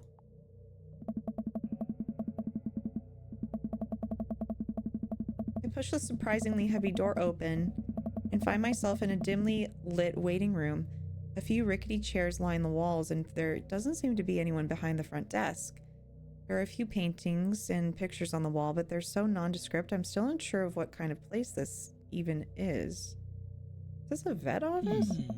Wait here for a moment, I'll be right back. Damien walks off down a corridor, his boot heels echoing through the halls of this seemingly empty building. Distant howls echo from someplace I can't see, and there's a faint scratching sound like claws on tile. I cautiously peek down the hall and find stall after stall of scared-looking dogs.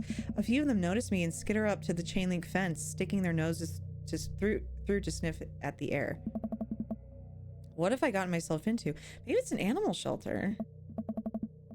Suddenly, the lights shut off. I panic. Unsure of where I am or how I can get out, I stumble through the darkness, my breathing getting heavier and heavier. Damien? Zach, hi! The lights finally turn back on. Oh, crap! Yay, finally done with work. That's awesome. We may have done Craig already. I saw we. We did do Craig.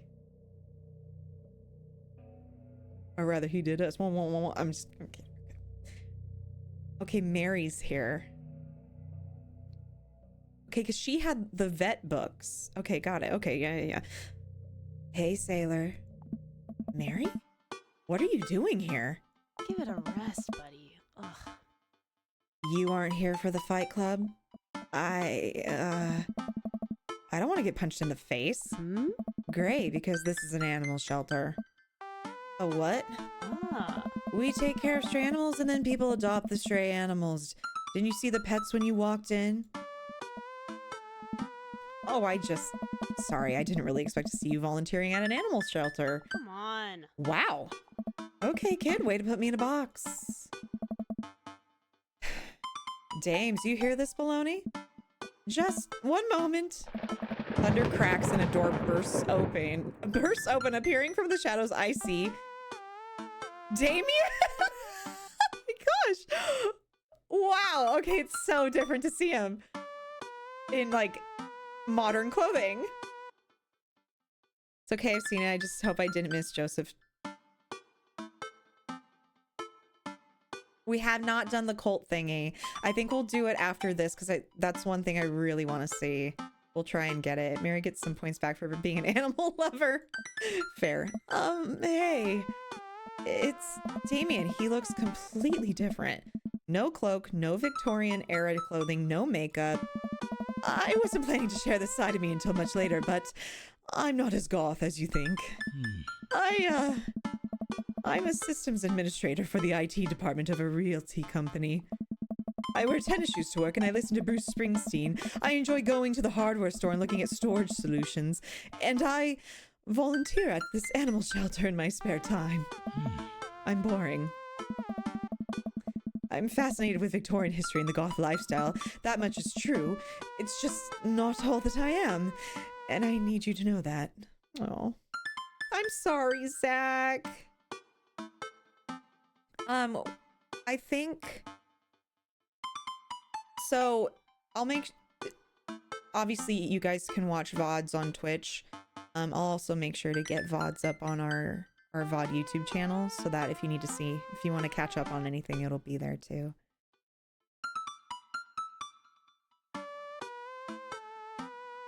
Really, Blizzard?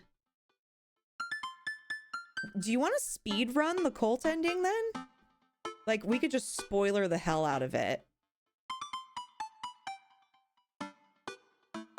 Yeah, okay, we'll do that after this. Once we finish with Damien, we'll do the cult speed run. Yeah, we'll just start over. Okay.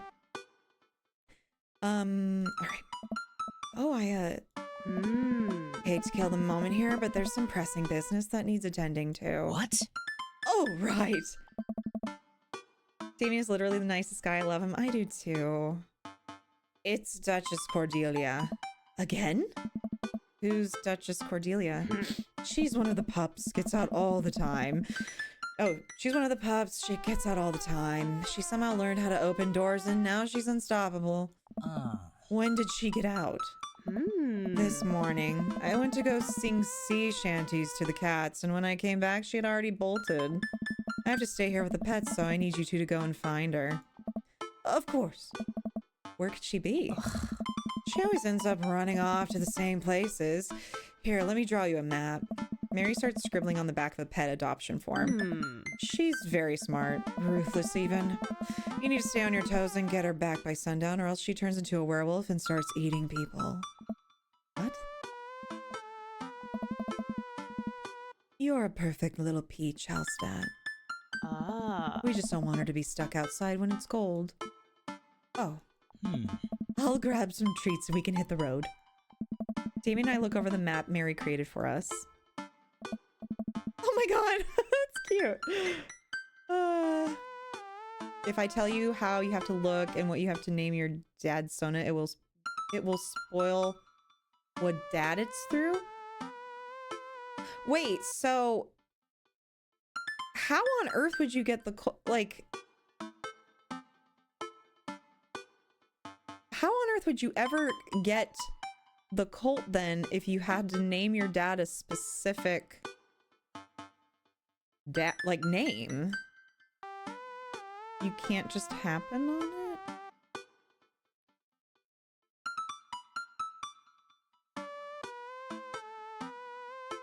I mean, we're gonna speed run it, so I think that's fine. Would it be rude to put in a dating profile looking for a secular Joseph or Damien or Craig? You have to purposefully pursue it. Well, then we'll just do it. That's fine. Shut up! Shut up! No! That's hilarious. Okay, we'll do it. We'll do it. We'll do it. All right. Oh man, I'm Nerd's house. At least you're not other Nerd's house. Looks like you're moving up in the pecking order. Congrats, kiddo. Where should we head first? Oh shit.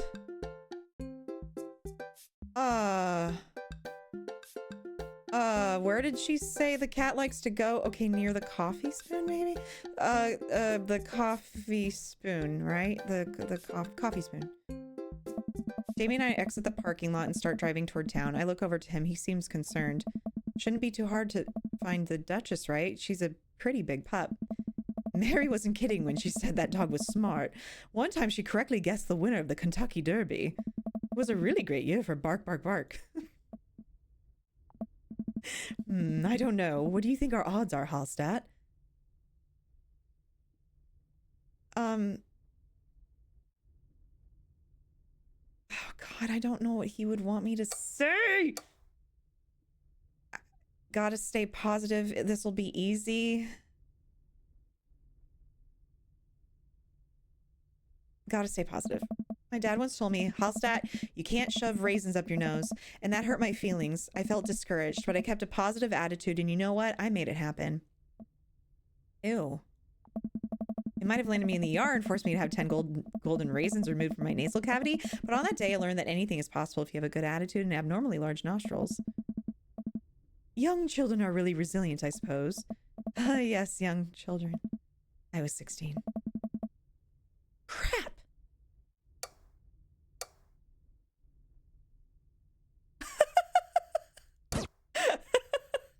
No! This will be easy. No sweat. If I can wrangle a toddler who suddenly decides that she's princess of the drywall and then spend 3 hours fishing a toddler out of a crawl space in her attic, I can find a dog. Okay, I get it. I get it. I get it. I get it. I get it. I get it.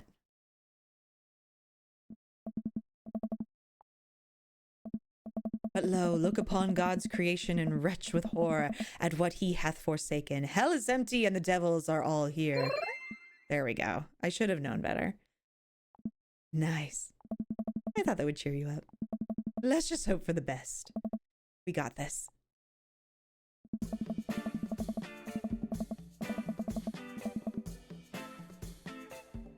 We find twins and one is gay. Problem solved. Easy peasy. I'm Joey Craig, though. I don't know if I want a Damien. Also, I am Joseph. 2 Josephs is too many. Oh my gosh. We park in front of Matt's coffee shop and walk inside. It seems like a slow day. Matt sits behind the counter reading a book. Hey, Matt. Hey, yeah. Didn't expect to see you two today. What's up? Huh. Have you seen any stray dogs around? Can't say I have. You're looking for one? Can you describe them to me? Enormous. That pretty well covers it. Hey, yeah. Cool. I find strays digging for food scraps in the alley out back sometimes. I'll be sure to keep an eye out. We head back to the car. Wait, what?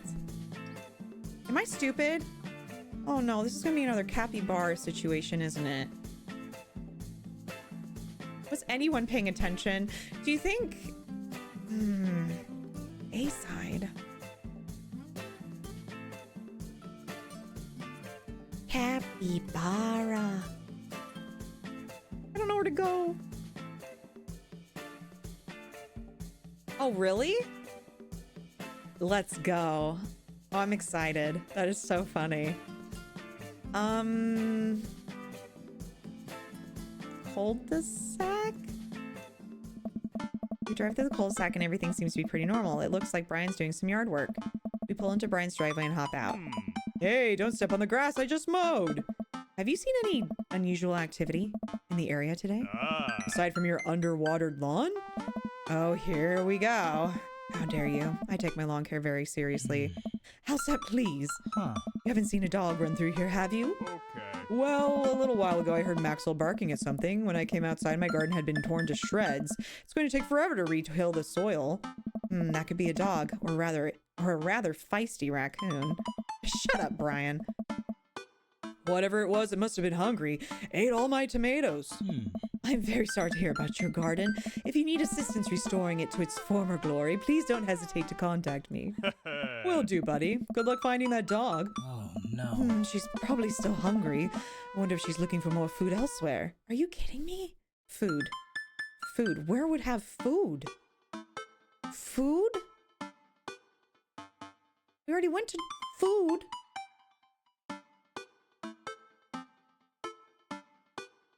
So that's kind of doing it for me on Damien. I mean, what a nice shade of purple.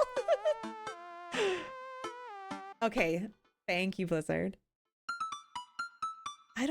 Okay. Maybe the dog didn't... Maybe the softball field? We drive to the softball field. It looks like Craig's team is practicing. I wonder if any of the kids saw something. Craig spots us and jogs over. Softball bat slung over his shoulder. Hey, bros, what's up? Craig, you wouldn't have happened to see a dog around here, have you? One escaped from the animal shelter and we're trying to locate her. I don't think so. Maybe one of the girls saw something. Girls! Hi, Amanda's dad. Hi, Lucy's dad. We have names. Girls, have you seen any dogs running around? There was a big dog here earlier. She ran off a while ago, though. I don't think she had an owner, but it really wanted to play. We tried to play fetch with her, but she just took the softball and ran. I think she ate it, actually. She was a lot of dog. Here, take another softball. Might come in handy later. Many thanks, Craig. Okay. So, probably to the aquarium, then. Damien and I stopped by the aquarium. Everything looks in order here, but it might help to get out of the car and take a look. You see anything? No dog here, not even a sign of her. Ah. Does she know that penguins are considered the goths of the sea? Damien, I want to believe you so badly. Oh my god, I fear that the hours are growing short. We must make haste if we're to find... Damien's looking more stressed out by the minute. I gotta think of something to lighten the mood. Are you kidding me? How many goths does it take to screw in a light bulb?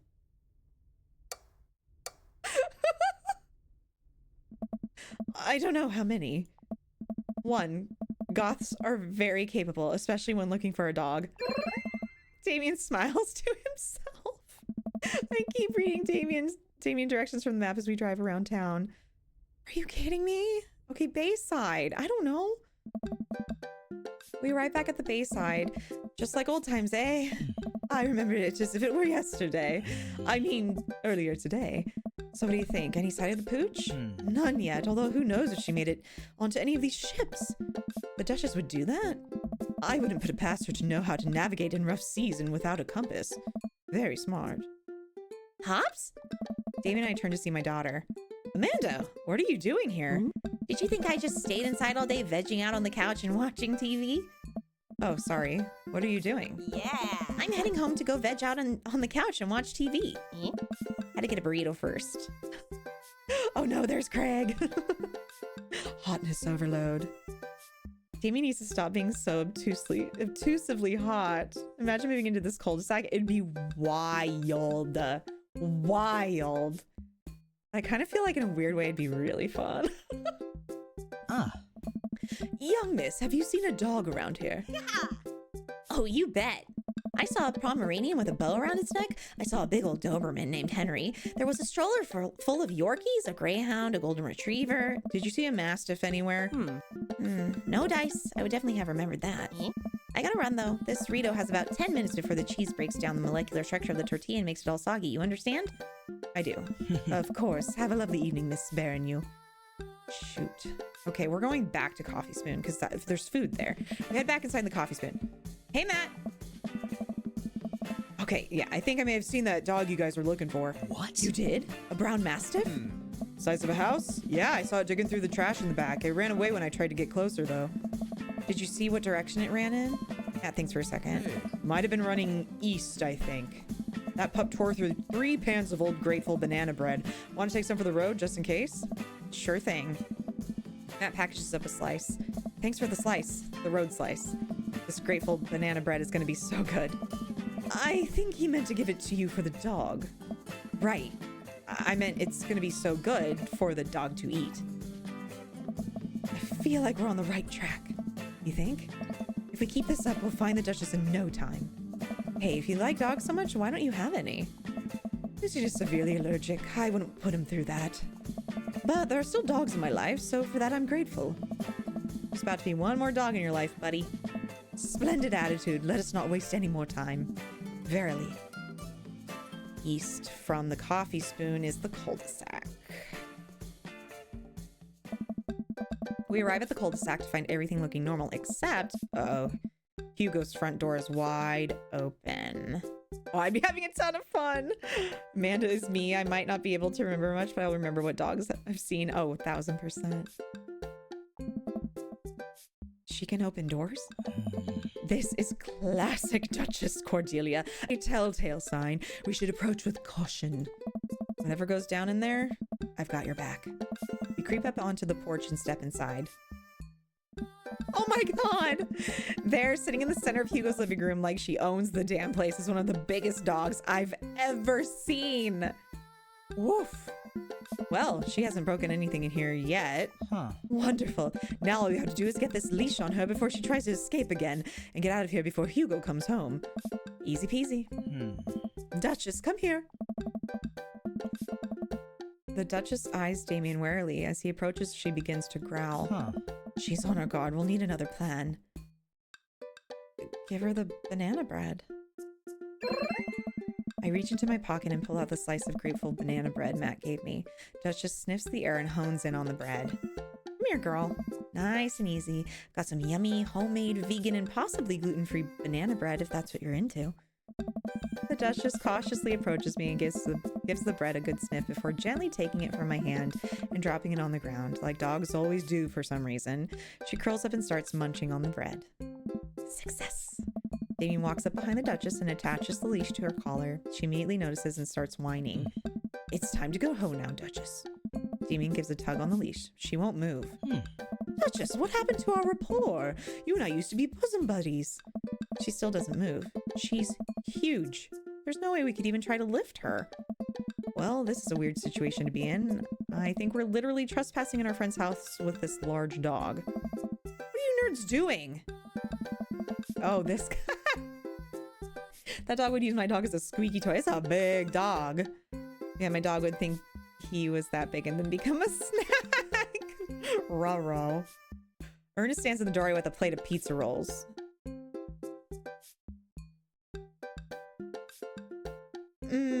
What? Maybe this? Pepperoni blast?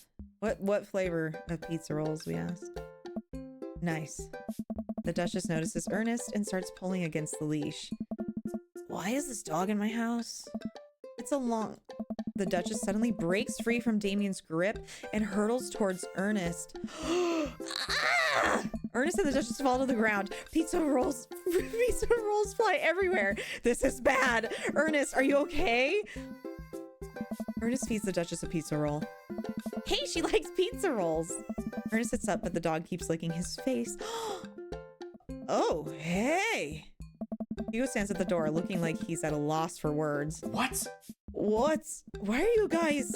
Whose dog is this? It's a long story, but it involves a large dog who knows how to open doors. Boof. Hugo, may I present to you Duchess Cordelia? How do you do? Morph! We're friends. The Duchess looks at Ernest's face. She's from the local animal shelter. She got out and we've been chasing her all around town. Your house was her final stop. Dad, can we keep her? I don't know. Ernest, I don't know if we're set up to take care of a... Huh? Wait, did you just call me Dad? Come on, please. Look how cute she is. Yoga? Hugo sighs. Oh. We had been talking about adopting a dog for a while, but you have to promise me you'll take care of her. Yeah, I'll give her all the pizza rolls her little heart desires. So let me remember what's on the back of this map and pull a pen out of my pocket. Got the forms ready for you if you're interested. Oh. I'll even waive the adoption fee since, you know, we technically broke into your household. Hey. Well, all right, it's a deal. Hugo steps onto the porch with us and signs the form while Ernest plays with the Duchess inside. He sure seems to be happy with his new friend. Oh. I know. He called me Dad. Can you believe it? Damien places a hand on Hugo's shoulder. I certainly can. I think this will be really good for Ernest. It should teach him some responsibility. You should probably look into getting better locks on your doors, though. The Duchess is a wily one, but do right by her and she'll love you too forever. Thank you. Aww, that's so cute. I love that. And long story short, the Duchess now lives in a happy home, and neither of us were charged for breaking and entering. So all in all, I think it was a fine day's work. Nice work, you two. Hey. Halstat, you could be a valuable asset to our team of volunteers, you know. If you ever feel like petting some puppies, hit me up. Mary, I always feel like petting puppies. Good to know. Well, I'll catch you fellas later. Mary starts to leave. And one last thing. Damien's been telling me about you. Glad he finally brought you around. Oh yeah? Come on. Damien's my special boy. I love him. We go way back and I got a vested interest in his health, success, and well-being. If you ever hurt him, Mary, you can fill in the blanks. I gulp. Yes, ma'am. Mary leaves me alone with Damien. So, about the whole goth thing. I, completely understand if you aren't interested in me anymore. What? Am I missing something here? I'm not a cool goth prince. I'm boring. I own 5 pairs of tennis shoes. I wear dumb glasses. Don't you care? He looks so nervous. Damien, do you really think I only like you because of all the goth stuff? That's all cool, but the best thing about you is how passionate you are about the things you love. History, art, Victorian fashion, dogs, storage solutions. It doesn't matter what it is, you care, and that's awesome. And also, the glasses are very cute. Not Mary caring more about Damien than her husband or her baby. I know. We never figured out what happened to Krish. Is that child still alive?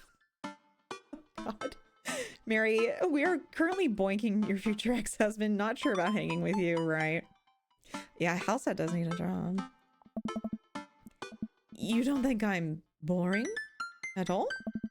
If you're boring, then I don't know what that makes me. I spend too much time online shopping for flashlights. I get excited to mow my lawn on Saturdays. I get cranky about commercials being too loud. I've even been thinking about making my own peanut butter. Huh. Then maybe we can be boring together. It would never be boring if it was with you. Maybe Krish was the friends we made along the way. Merry Christmas.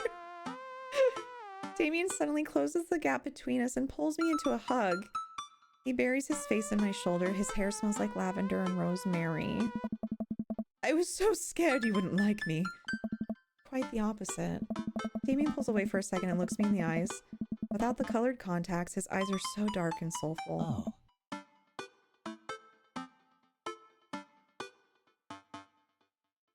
Asking for consent to kiss first, I love. Krish is actually Mary's wine gut. Oh God. May I kiss you? Oh, thou art welcome. Verily, you may take upon yourself the... You know what? Just kiss me. He smiles slightly and leans in, giving me a gentle kiss. Damien pulls away and gives me an intense look. Do you want to help me take care of the puppies? Yes.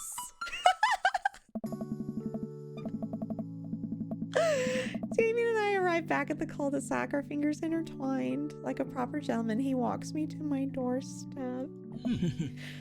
This was lovely. Thank you for understanding. Thank you for everything. I'm very happy I can be myself around you. I'm glad. I have one request. Huh. What's that? Can we keep sending each other letters? Oh my God, get married! What are you? But of course. Damien kisses me one last time before turning around and heading home. That was so cute. Amanda runs back to the couch from the window and tries to look as nonchalant as possible. Hello, Father. I was sitting here on the couch this entire time. Hi, Amanda. Ah, so are you guys like starting a vampire coven together? Oh, plot twist. Mothman.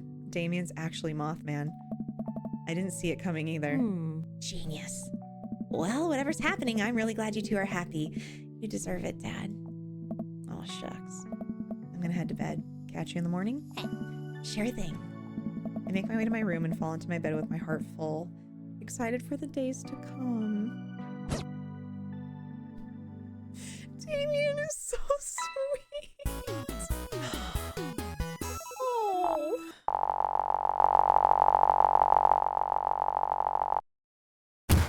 I'm sensing a romance between us. A chemical romance. What? That's a band?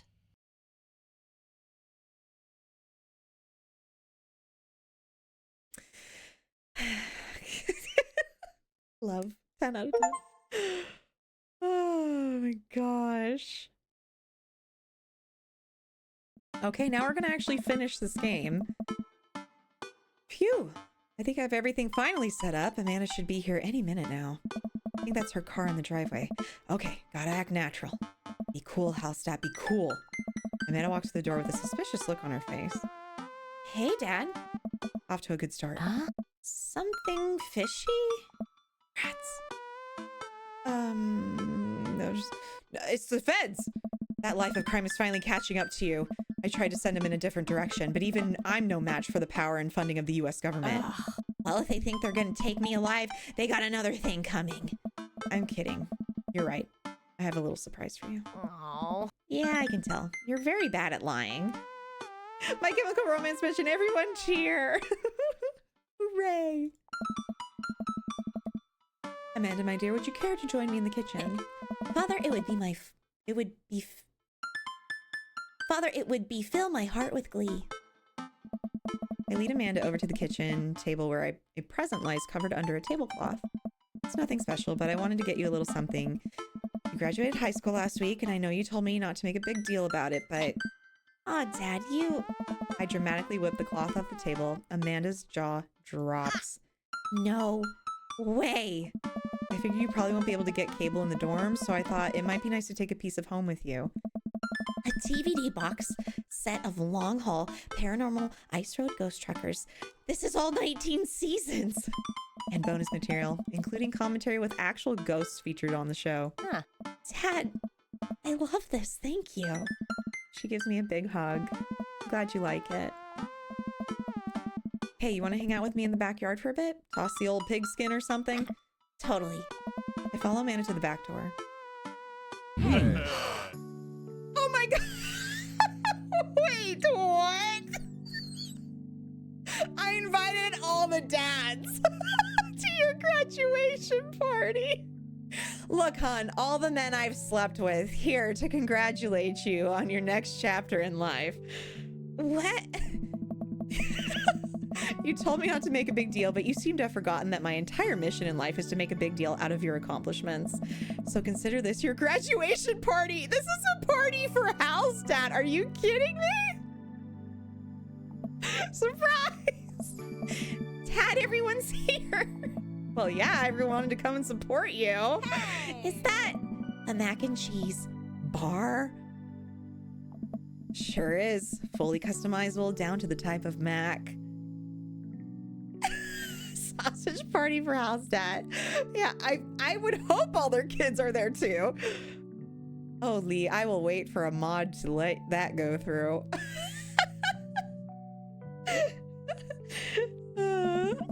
So they can play in Halstat and the dads can go inside. Exactly. And there's an ice cream cake. The good kind with the crunchies in the middle. Oh my god, Lee. Here. The good kind with the crunchies in the middle. I don't know what to say. Don't say anything. Just go have fun with your pals, all right? I'm so proud of you, Amanda.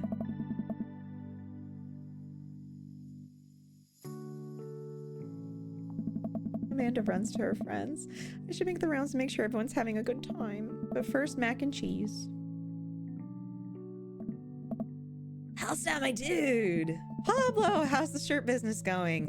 My butt, I got men's shirts, I got women's shirts, I got tank tops in a variety of sizes, shapes, and colors. Each one of them fine quality, screen printed with the logo and visage of world-renowned witch house outfit, Vacant Veil. Purchasable at most respectable retailers. But more specifically, out of the trunk of my car. I'm also selling my mom's world-famous homemade apple butter. Never stop hustling, Pablo. And baby, you got it. I walk over to Mary, who's having a lively conversation with Amanda. We have a real fluffy... I know that's a dog, but I can never pronounce it right. Samoyed right now. His name's Harold. Loves belly rubs. He always tries to lick your face if you get too close. Huh? Mrs. Christensen, thank you so much for telling me in great detail about every single dog currently at the animal shelter. Please tell me about the Afghan with 3 legs again. Hey. Sure. Quadro, we call him. It's one of those ironic nicknames. You know, if you're really interested, I could probably steal one for you. Really? Nah, but I could get you in to meet all of them. We always could use extra hands around the shelter. And if those extra hands also happen to steal a dog, I'm glad you two are able to bond over cute dogs. Really warms my heart. Dad, we're having a moment. Hey. Hey, Sailor. Your kid's a good egg. Where's your goth prince? You two are usually attached at the hip these days. He's around. Stellar. Mary turns her attention to Amanda. It's not too hard to sneak a dog into college. Trust me, I did it plenty back in the day. At one point, I had 3 cats living in my dorm. I decided to leave them to it. The dog! You missed the orgy. Yep, sorry. All of a sudden, a huge dog leaps up into my arms. Duchess! Hugo and Ernest run up to me. The Duchess gives my face a few broad licks and hops down. We're working on that. Got her in a disciplinary class. She's a wild spirit who runs where she may. I don't mind at all. Looks like the three of you are getting along nicely. She's a valuable addition to the clan. I hold up my homework in front of her, she'll eat it. Cool. We'll deal with that later. Duchess Cordelia spots a squirrel and darts across the yard. Ernest follows her laughing. He's actually been a lot more manageable lately. I think taking care of the dog is good for him. Thanks for breaking into my house, I guess. Anytime. Hallstatt! Wonder if this party would be like with Joseph. Oh, I know. That'd be weird. Brian, you made it! Hi, don't pass up on good Mac. What do you think of the party? It's not bad. Just not bad? Yeah, it's not bad. Don't let him bait you. Don't let him bait you. Thank you for the lovely compliment. Sure thing, pal. Say, let me know if you ever want to head out on the lake. I'd be happy to pull you out of the drink again. Deep breaths. Daisy trots up. Hi, Amanda's dad. Hey, Brian's daughter. See how that feels? This is a really great party. Thanks so much for inviting us. You're very welcome, tiny child who knows how to pay a compliment. Brian and I lock eyes. This isn't over. Hey, bro! Bro! This is a real rager, taking our older age into consideration. I'm trying to be in bed at a reasonable hour tonight. Don't let me get too wild. Hey! Don't worry, dude. I'll keep an eye on your fruit punched intake. You know, I'm really glad we're bros again. Me too, dude. Briar and Hazel peek out behind Craig. Hi, little ones. Hello. Hey, hiya. Thank you for all the ice cream cake. Wait, girls, how much of that did you eat? Briar ate 4 pieces. Ask any witness. No, I didn't. Hazel ate 4 pieces and wants to pin it on me because we look alike. I have your face. Nobody will ever believe you. Oh boy. I'll let you guys figure this out. Good seeing you, Craig. Let's hang out soon, yeah? Dude! Totally. Tell Amanda congrats for us. Looks like you settled into this neighborhood. Yep, couldn't ask for a better cul-de-sac. Well, I'm glad. Hopefully we'll see you at more church events. We got a big schedule planned for the rest of the year, and I'm sure the kids would love to see your dance moves again. Sure thing, Joseph. And maybe if you aren't doing anything later, we could hang out sometime. Sure, Joseph, that'd be great. Well, see you later. Hugo comes up to me with a plate of mac and cheese. Perfect cheddar to mac ratio. Beautiful work, Hallstatt. Thanks, Hugo. I learned from the best. I've got a pocket full of gift cards that say you already knew a thing or two. Let's get together for trivia night again sometime soon, huh? You know it. You know, I'm really pleased to see Amanda going to her dream school. Glad she turned it around for finals. Me too. That scholarship money will really help. Amanda walks by and pretends to not see Hugo. Amanda, come say hi to your old teacher. Hey. Congratulations on graduating. I know you're going to do great things at art school. Thanks. Amanda starts to back away. Wait, I just realized that you're not my teacher anymore, so I don't have to be afraid of talking to you. You no longer hold power over me. Oh. You're right. Go forth, adults. I can no longer give you detention. Yeah, I'm gonna break anything I want, and there's nothing you can do about it. Are you still mad about that time I gave you detention for breaking my globe? Nope. Oh. And I'll have you know that the globe didn't even fit through the basketball hoop in the first place, so she'll fit into college just fine. The Zoom. I know, right? She had the Zoomies. Margarita zone. I know. We need to hang out with Joseph for, well, more time on the yacht. Can I get these dads to come clean my living room? Toddler tornado went through. Dude, imagine all these dads helping like organize stuff. It'd be amazing. Like Craig to come and clean my house. Hell yes. In his short shorts. I mean, you know, that doesn't hurt. Oh, hey, Robert. Glad you could make it. Oh. Yep. Robert takes a sip of his drink. Why is he being so cold to me? Everything okay? Sure. Why won't you talk to me? I thought we had something. Huh? Come on, Hallstatt. You know what this was.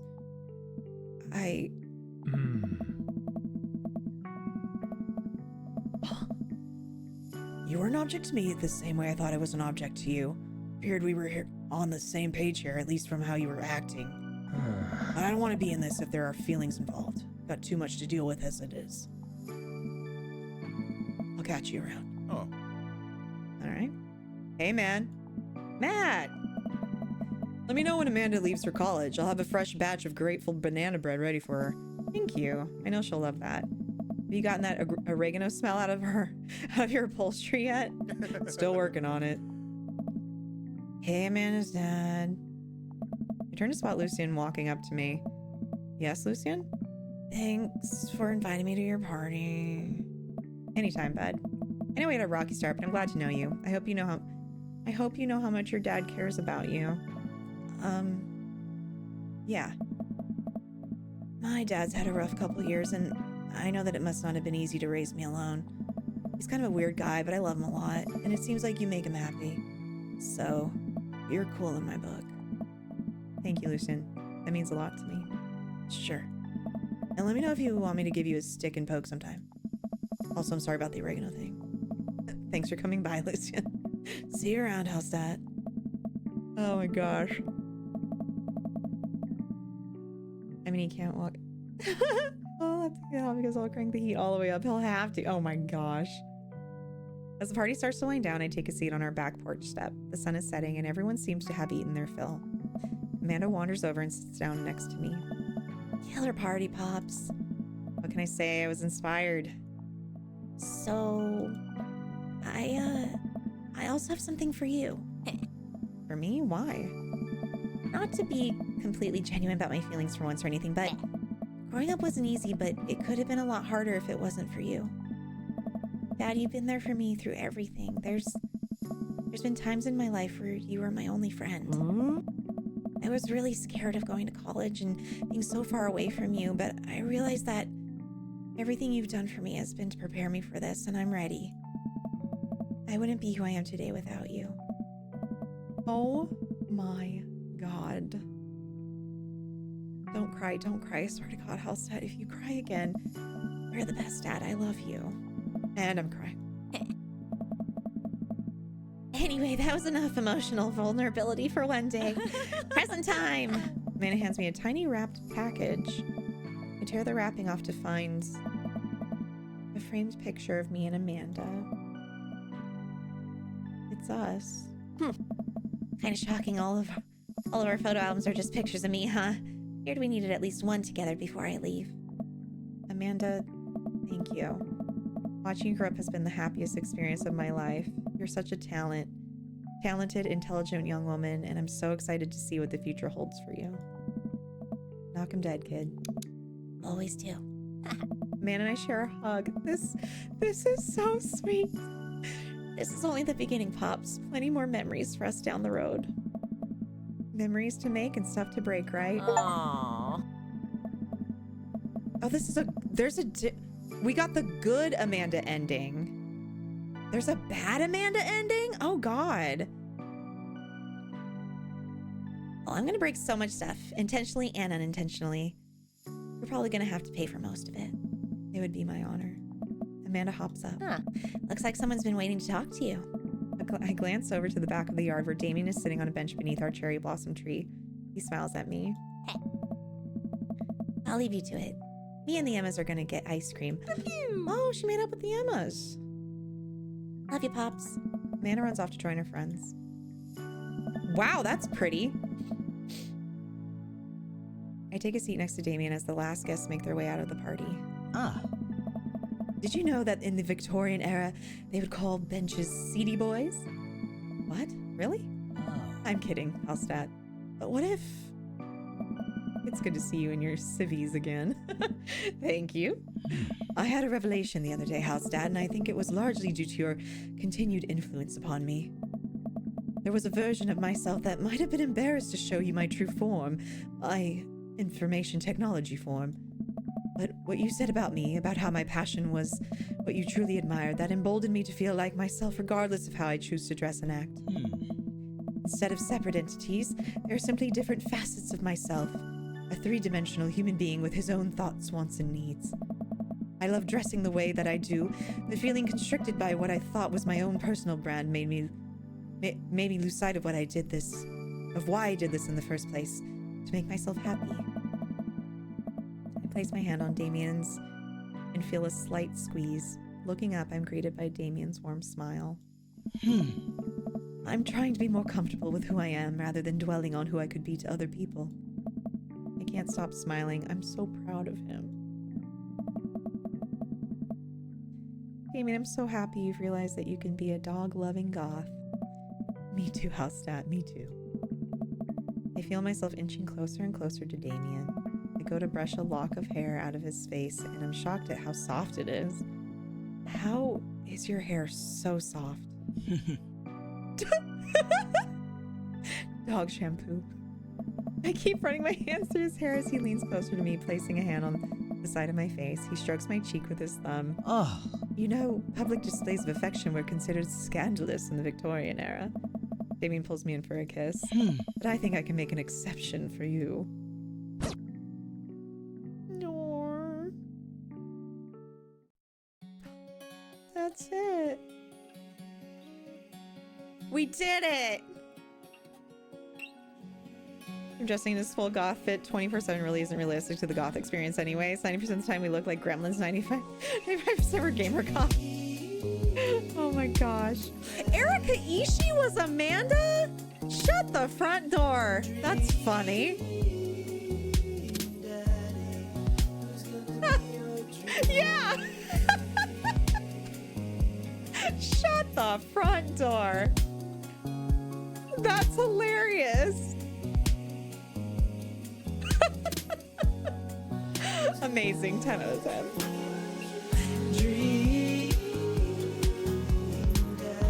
Who is Chris P. Bacon? I saw that too. Build-A-Dad designers. Penguin mini game. Cute. Whee! Dream Daddy performed by Bats, written by Will Weisenfeld. Wow. This is not DVB by Pub, written and performed by Barry Kramer.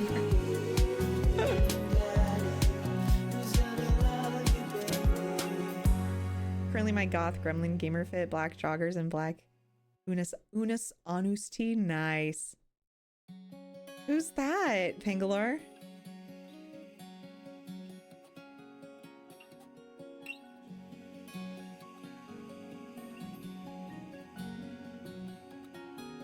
Game Grumps? Oh, this is a game from Game Grumps. Oh, look at the picture!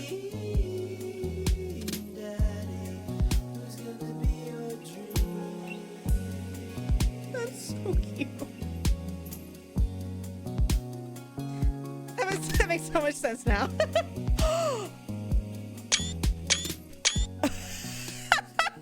You know I had to do it. Oh my god, that's so cute!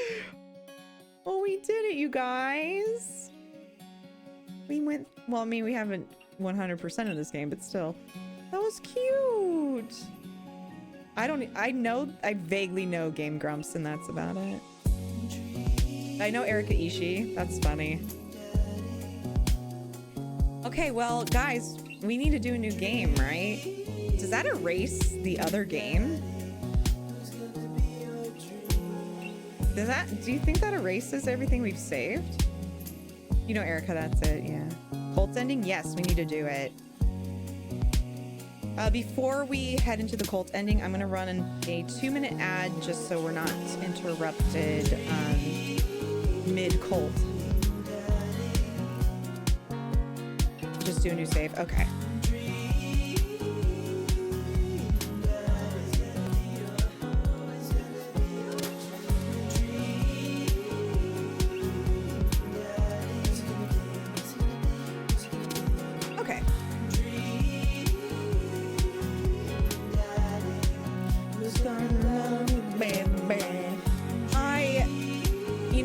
Damien, I did not expect to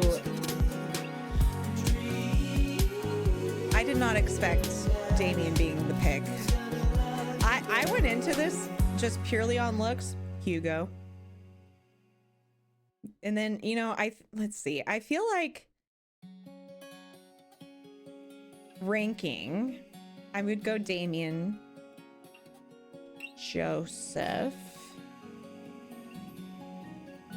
Craig, Matt, Hugo, Brian, Robert. Then we learned we hated Hugo. Yeah, like, until honestly though, I think I ended up liking Hugo at the end of it, especially after the going to the wrestling with him. Yeah, he's definitely like in the middle, so.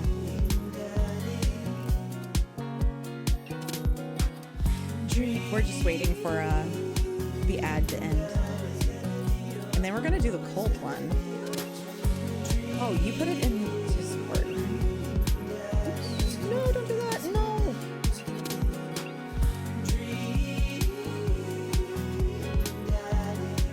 Who's gonna love you, baby?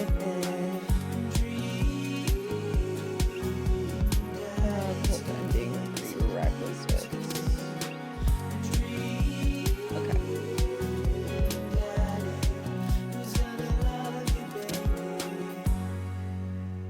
I think my ranking would be Craig, Joseph, Craig again, Damien, Matt, Hugo, Robert, Brian. Oh, you hate Brian that much?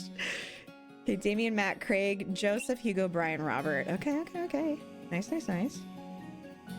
All right, I think we're back from the break. You guys ready? We're speed running the cult.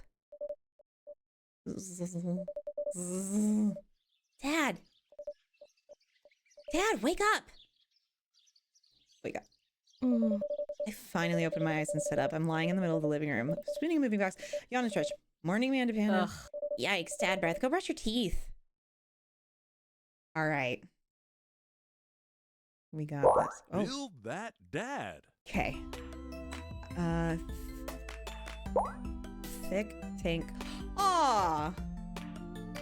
We had the build. Okay. Balding hair?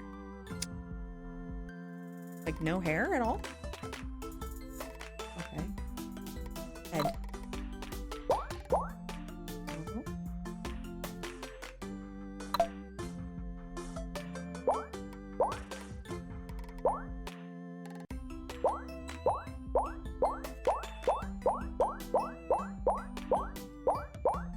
There we go.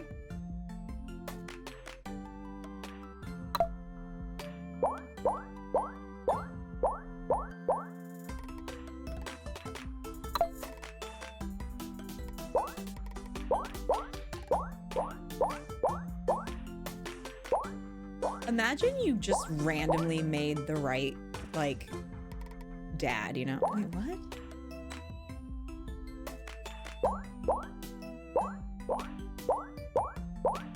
Am I? Oh, it's the first one. Okay. Brows?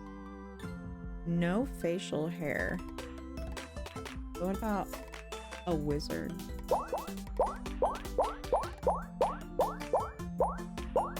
Okay. Is this supposed to look like Jimmy Buffett? None.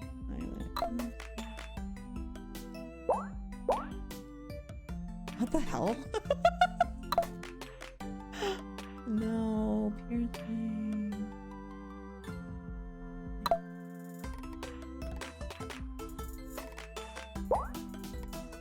What the hell?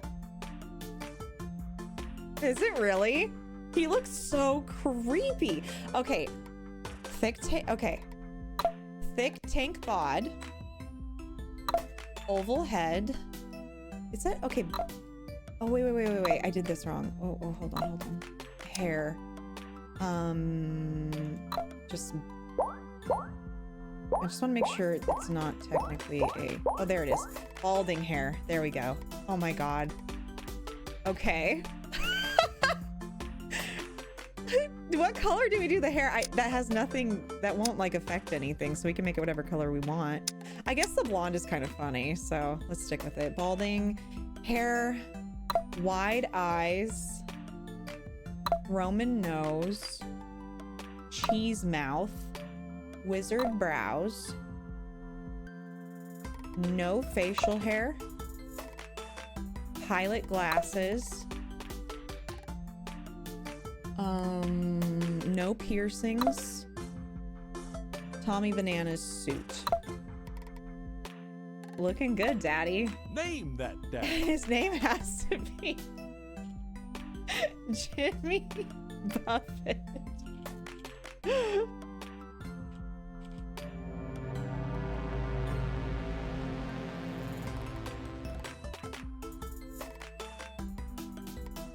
Oh my god, oh my god, oh my god, oh my god, oh my god, oh my god, oh my god, oh my god. Hang on, Daddy. Wait, oh, no. Okay, got it. Name that dad. Be that dad. Welcome to the Margarita Zone. Congratulations. If you're here, you found that one secret path that you have to work really hard to get, or just Google on the internet. You're clearly pretty clever. So since you've already met all of the conditions, we'll let you skip straight to the ending if you want, free of charge. Or you can still play through the game knowing what's at the end to get the entire story. Up to you. Ooh, if you have no idea what we're talking about and somehow got here by accident and nothing to see here, maybe change your dad's Sona up a little, change your name, and we'll just send you on your merry way. Okay. Do we just go straight to the...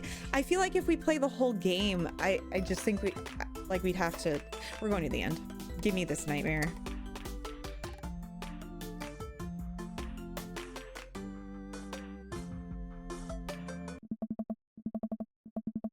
A note from the creators. Hey, we originally put this into the game because we're big horror fanatics, but cut it before we released for obvious reasons. But then people found an old version of it buried deep within the game files anyway.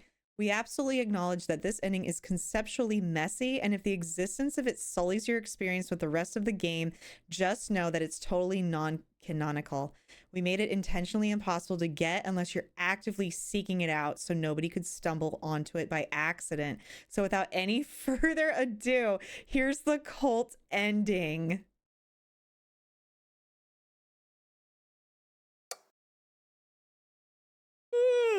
What time is it? Must have been asleep for ages.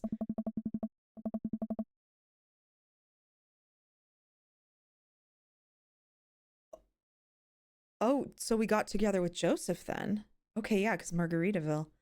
I wonder what will happen now that Mary is gone. What about Joseph's kids? How will Amanda feel about all this? Well, we all have each other. That's what matters. Guess time will tell, right? Better get up and greet the day. Wait. Am I tied up? What the hell? How did I get here? What's going on? I look terrifying. Joseph? Anybody? Don't panic. You're probably just dreaming. Why would there be a dungeon?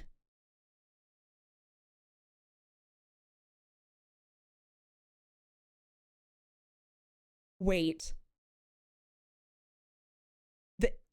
Wait. This is what we've been waiting for years. Do you guys remember Daddy Dungeon? The Daddy Dungeon we had in The Sims? I feel like we've come full circle. Oh my god. Oh my god. Oh, it's here. It's here.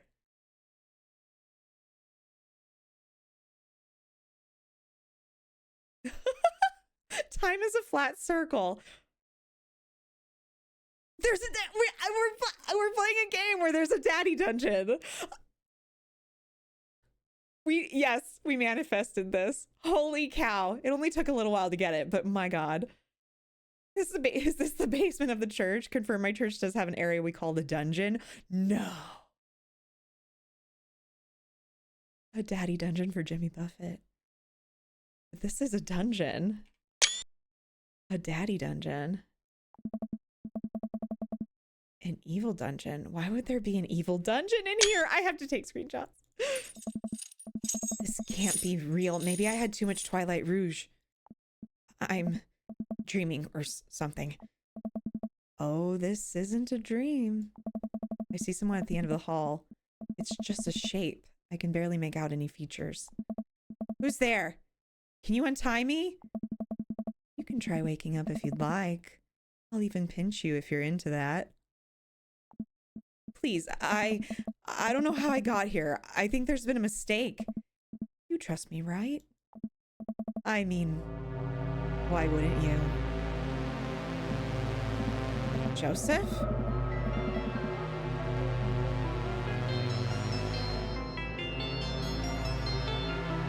What is this? Are you into this kind of thing? I wish you would have warned me. Into this kind of... I always liked it. Is that too loud? Hopefully that's not crazy. Is that really loud? I can turn it down for a sec. A little bit. Feels a little loud. Okay.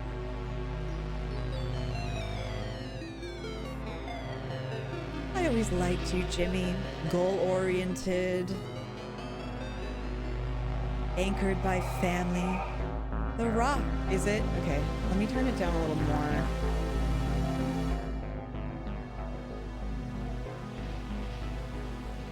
Is that better?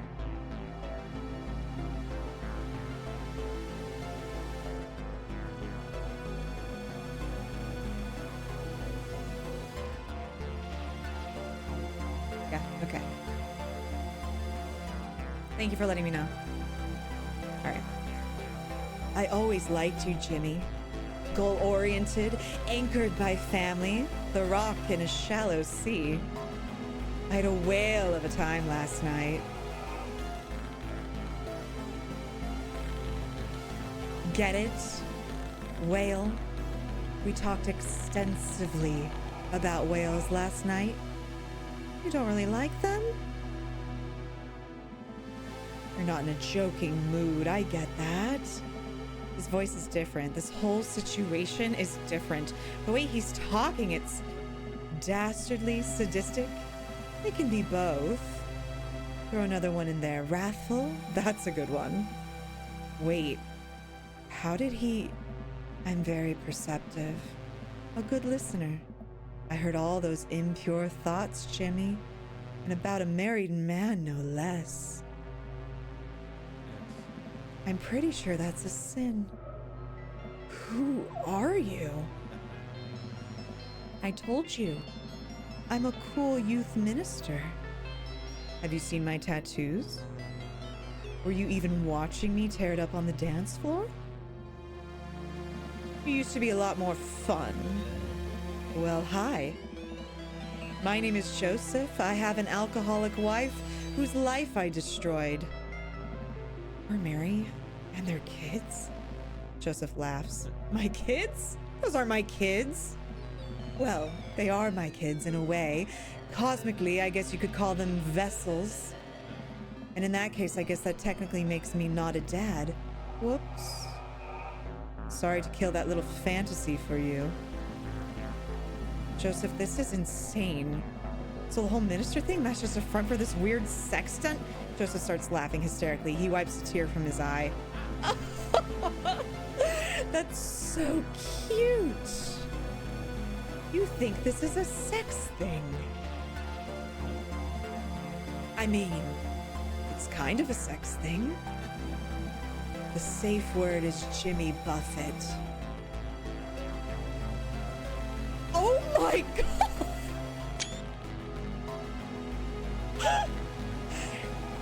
Jimmy, there are powers at work so far beyond your understanding that the very idea that I would sink to some half-baked sex game is a little insulting. All that religion mumbo-jumbo wasn't entirely false. I am a man of the cloth, just not the cloth you're thinking of. I am the conduit for something beautiful, Jimmy. Something pure. And you have the honor of being a part of it. Listen. I know that sounds kind of hokey, but stick with me. I promise I'll get back to being relatably cool in a second. Where you really are is under the house. Or I guess under the houses. The houses? Are we under the cul-de-sac? Hey, deductive reasoning. Points for Jimmy. How did nobody notice a dungeon underneath the town? Somebody would have to... All dead. Everyone who figured it out, that is. It's not a dungeon. Dungeons are for old castles and 12-year-olds. This place is... How would I describe it? Inhabiting many spaces. The betweens of the world, the gaps in mathematics. It's quite simply beyond you, I'm afraid. Just think of it as the real Margarita Zone. This is too much. My head hurts. Jimmy, ever wonder where all the wives and husbands in town went? Why everyone's an eligible single father?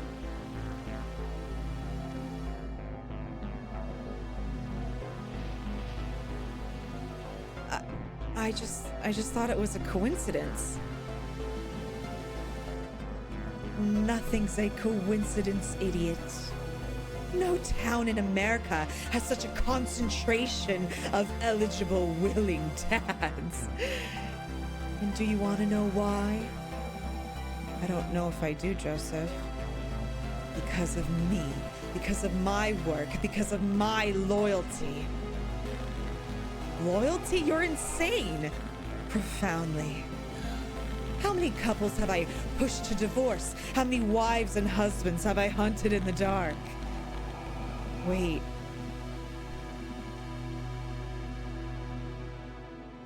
What? Wait. Amanda's father.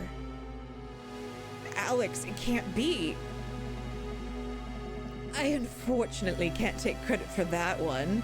It seems nature beat me to the punch. I don't know if that's a relief or not. But man, what if I had? The look on your face would have been priceless.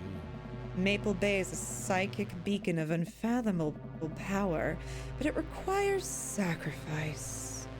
It needs to feed on those deep, unquenchable pangs of anguish. And all to get these very good friends of ours here in my town, in my father's town, and his father's before him, hurting for human touch, praying for the salvation of kindness. I don't understand. Of course you don't. You were out there gallivanting about, seducing all the hottest singles dads, meddling in something of which you have no understanding, a greatness you could not conceive. Out there, in the dark of the sea, lies something that has been waiting to return for 100 million years. It showed the path to my ancient ancestors as it has shown the path to me. And I will harvest the sorrow of each dad whose life I destroy until the shame and stink of their failures has returned our eternal king to life, the fuel of 100,000 rank darknesses of the soul. Wow. Do you have anything you'd like to say?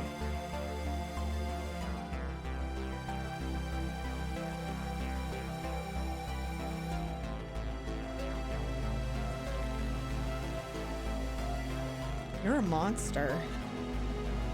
Just kidding. You don't get to choose. I know you're used to being in control here, but now it's my turn. And don't worry yourself about Amanda. If you touch her, please, Jimmy, give me some credit. Look at my pedigree. If I do my job, I won't even have to. Now, if you'll excuse me, there's some other business I need to attend to. Your dear friend, Robert, has been awfully worried about you. I think it's about time that miserable drunk gets one last visit from the Dover ghost. This is a nightmare. A beautiful nightmare, wouldn't you agree? All along, you've been living a dream, Daddy.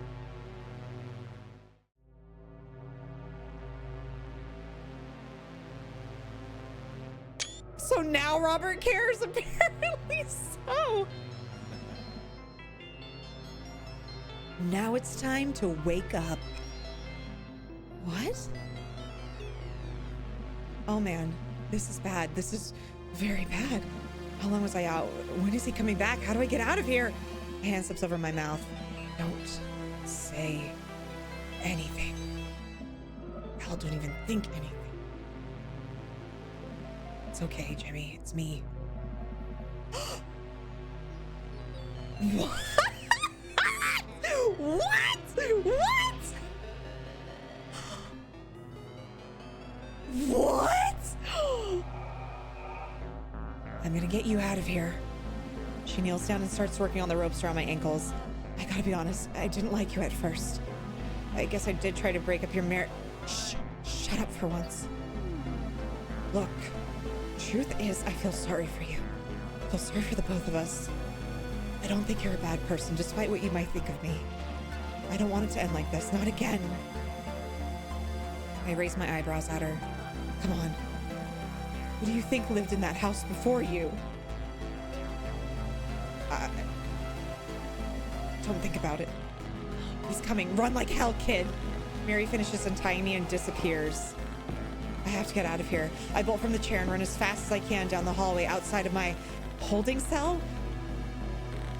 Eventually I run out of breath. I can't keep sprinting. Not with these dad knees. I check myself. All I have are the clothes on my back and this thing in my pocket? The pocket knife that Robert gave me. If I have to defend myself, this is all I have. Looking ahead of me, I can't see the end of the hallway. It bends further up there. I look back and can't even see where I started.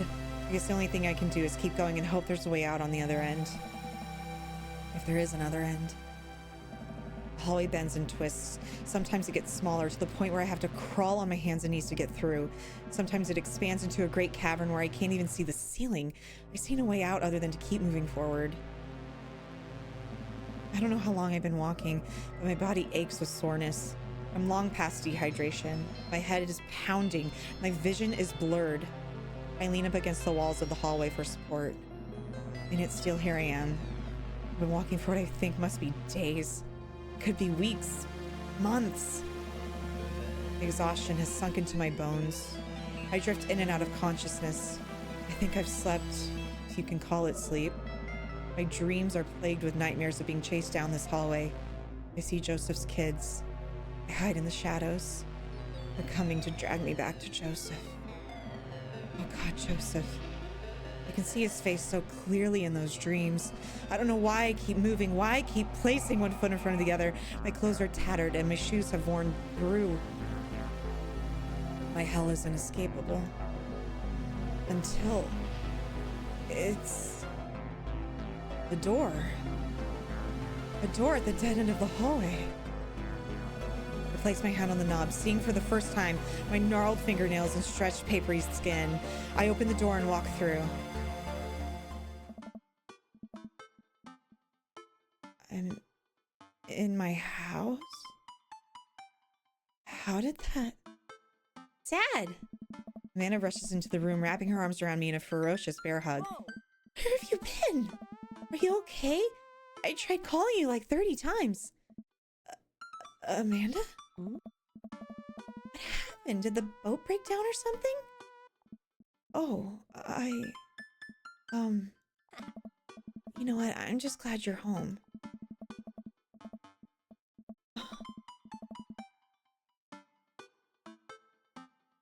I look down at myself and my clothes. They're there. My shoes are on. My fingernails aren't gnarled. I feel fine. I hug Amanda again. Nothing has ever felt as good in my entire life. I have to choke back tears of relief. Amanda, I'm so glad to see you. You have no idea. Wow. One night at sea? You didn't see a whale, did you? You poor thing. No whale could keep me from my daughter. You're damn right. You know what? You need breakfast. A very greasy breakfast. That sounds amazing. Anna skips out of the room. This is all so confusing. Was it a dream? By the way, is it okay if Emma P comes over tonight? Emma P. You know, my best friend? Oh, sure. Wait, I thought... Isn't Emma R your best friend? She has red hair. You do art together, you pooped in her bed during that sleepover one time. Oh, right, my mistake. Teenager brain, you know. I sit down on the couch, suddenly very exhausted. All I want is to have a big plate of hash browns with my daughter by my side while I quietly work on my word jumbles. I reach over to the coffee table and grab my trusty book of jumbles. This is a crossword puzzle. I stare at it for too long. Hey, Amanda? Amanda pops her head in from the kitchen. Working hard on these eggs, Dadtron. If you want the perfect over medium, I gotta be in the zone. When's your birthday? Why, did you get me something? No, seriously, when's your birthday? My birthday? Dad, really? Do I have to answer this?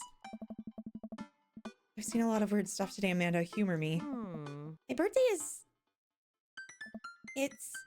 Oh? Oh my god.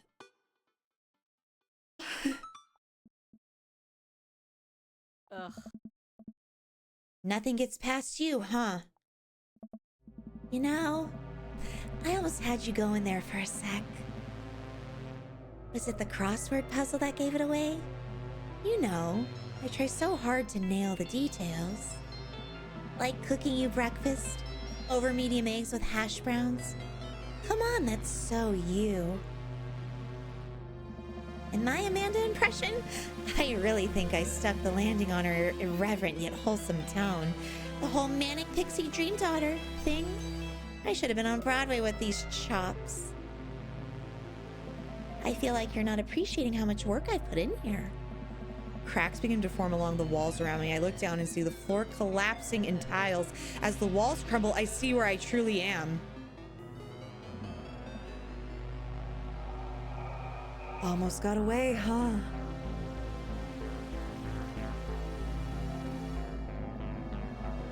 Don't know how you got out of those ropes. You're a crafty one, aren't you? No, don't think, Mary. Oh, right. Mary. She's rocking the tag team with you, isn't she? Funny. There I was thinking marriage was about trust. You know, I thought it was going to take care of Robert, but no, you're here. But now you're here. You're trying to make your little... but now here you are, trying to make your little escape. And honestly, Jimmy, you're just killing my whole timeline here.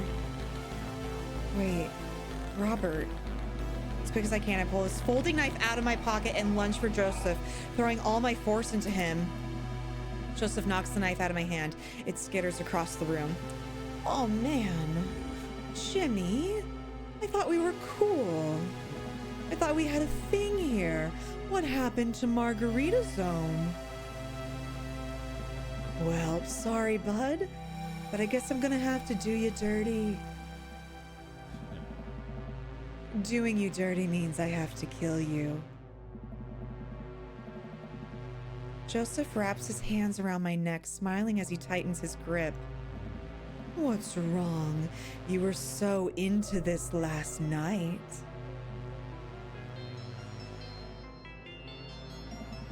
I have no strength left to fight him. This is it, isn't it? The world goes quiet around me. All I can think about is Amanda. I miss her so much. I'm sorry, Amanda. I love you more than anything. Please be good. Yeah.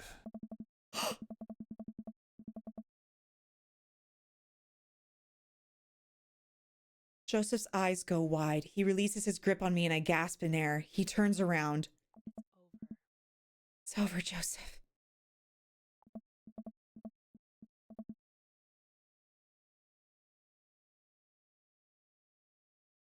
Honey, sweetie, you stabbed me.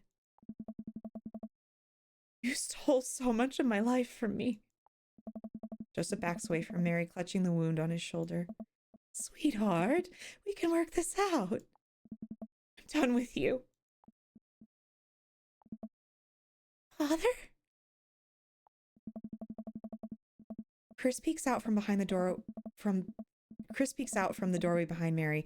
He looks different. Behind him are Christian, Christy, and Krish, who all creep into the room. Father, we're so hungry. Won't you feed us, Father? Ah. Mary turns to me and holds out a hand. Oh. Hey, sailor. It's time to go. Children corner Joseph as I crawl to Mary, who pulls me into the hallway. I look back into the room at the horror I had escaped. It's... The more I look at it, the more it seems to break my mind. I turn away, my head pounding. This body is but a conduit, Mary. I'll see you in your nightmares. What the hell? The hell? Who's that? Oh. What? Who was that?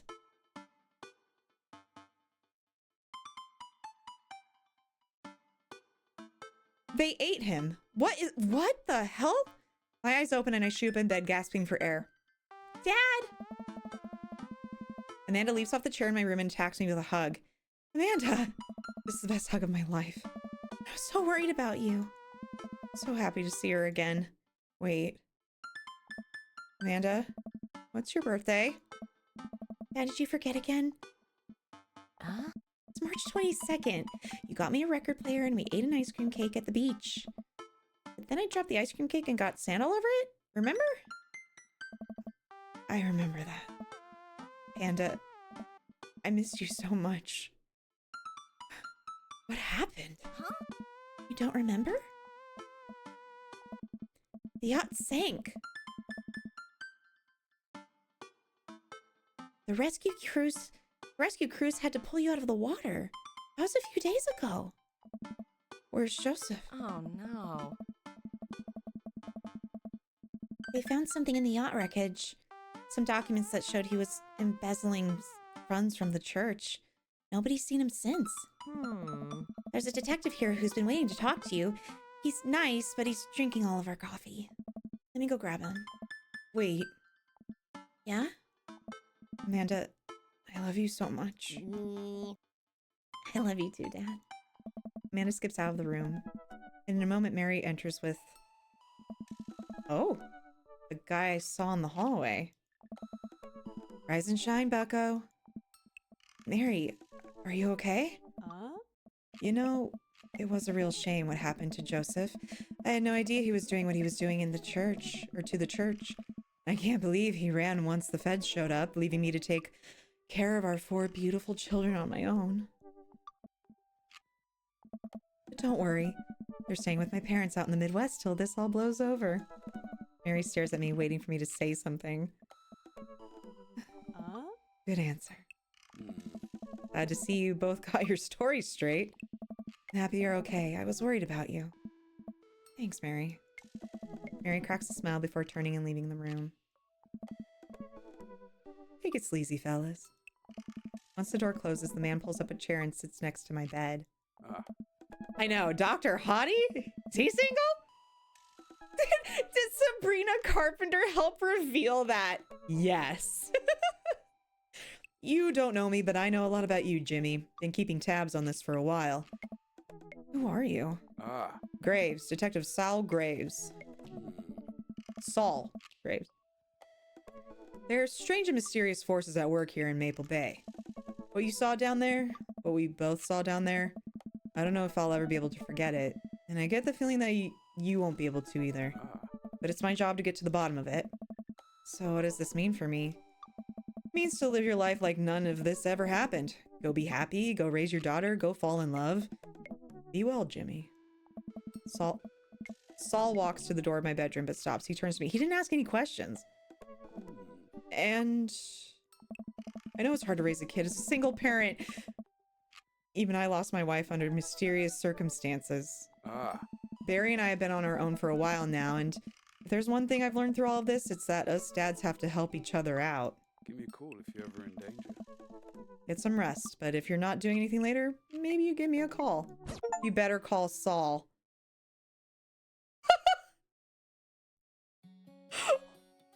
What the amazing. That was amazing. I loved that.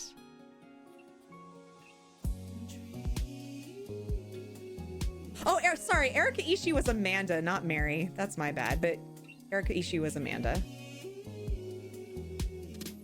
He should be an unlockable daddy.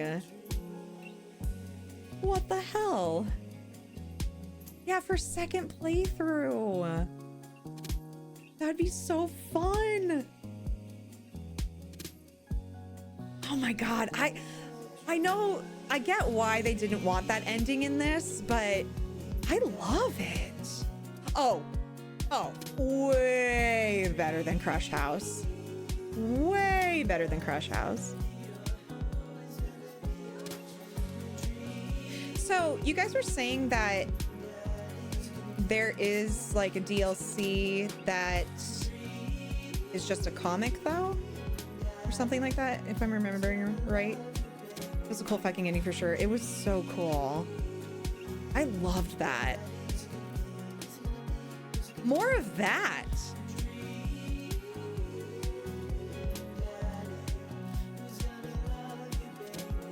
That was so cool. It's just a comic from what I read. Okay. From what I read. Got it. Curious to check it out, but honestly, so I feel like the endings that are the most probable are probably just really sweet, you know?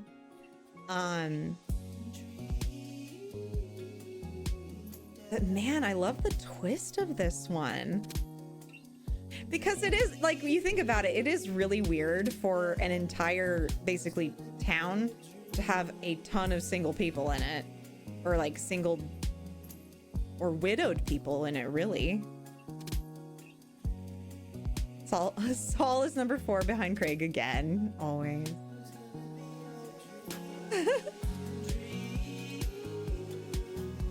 Twins that are basically Craig and Saul. You guys need that. Well, shoot. That ending was sick. Ooh, I want to find, like, I want to find a game with more evil endings. Because that was so cool.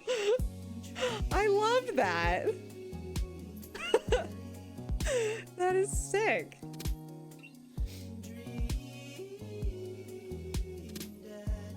Yeah, I love that ending the most, I think. Which, like, no offense to the rest of the game, I really enjoyed this game. And, like, there's so many different endings you can get because, I mean, I guess we kind of got, I mean, we knew we would get spoiled, but we got spoiled that, I mean, we clearly got the, like, we got the knife from, I'm gonna turn this down. We got the knife from Robert, so that means, like, we got pretty far with him. Oh yeah, love a good twist. Hi Crimson Raven, how are you? Welcome. Hope you're having a good day or night. Yeah, that was so cool. Yeah, that's just, it's interesting, like, I don't know, in a way, like, Robert helped save us, but then, honestly, like, Mary coming out of nowhere, that was incredible. Stanley Parable and Oxenfree, whatever those are, according to the internets, are like Dream Daddy. I've heard of well, I've heard of both. I mean, fair. Robert just helped with supplying the knife, but Mary did all the work. So that's fair. Oh my gosh, that was so cool. Stanley Parable is more a parody of the gaming industry. It's super good though. Okay. Yeah, Mary, we love Mary now. We love Mary. I wanted to just look at, I feel like I had Oxenfree like on my wish list at some point, but oh. Oops, shush.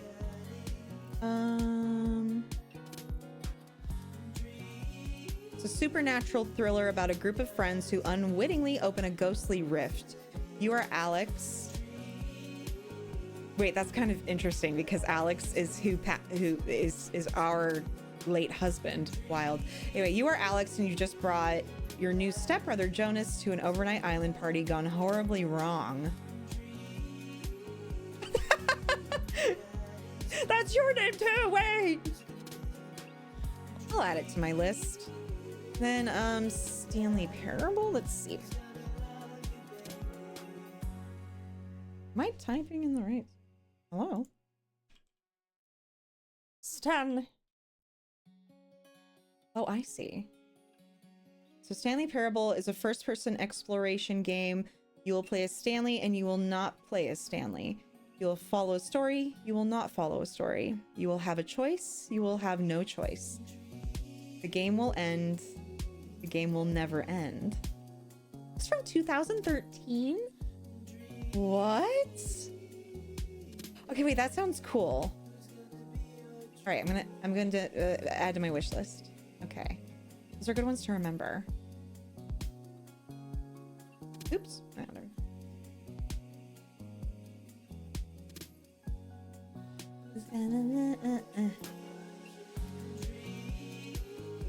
All right.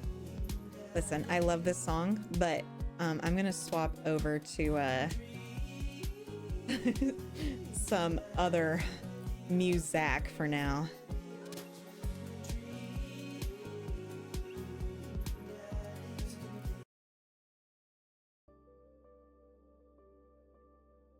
God, what a wild ride we just went on. That was so fun. Oh my God, I look tired today. And it's because I am. Okay. Oh man.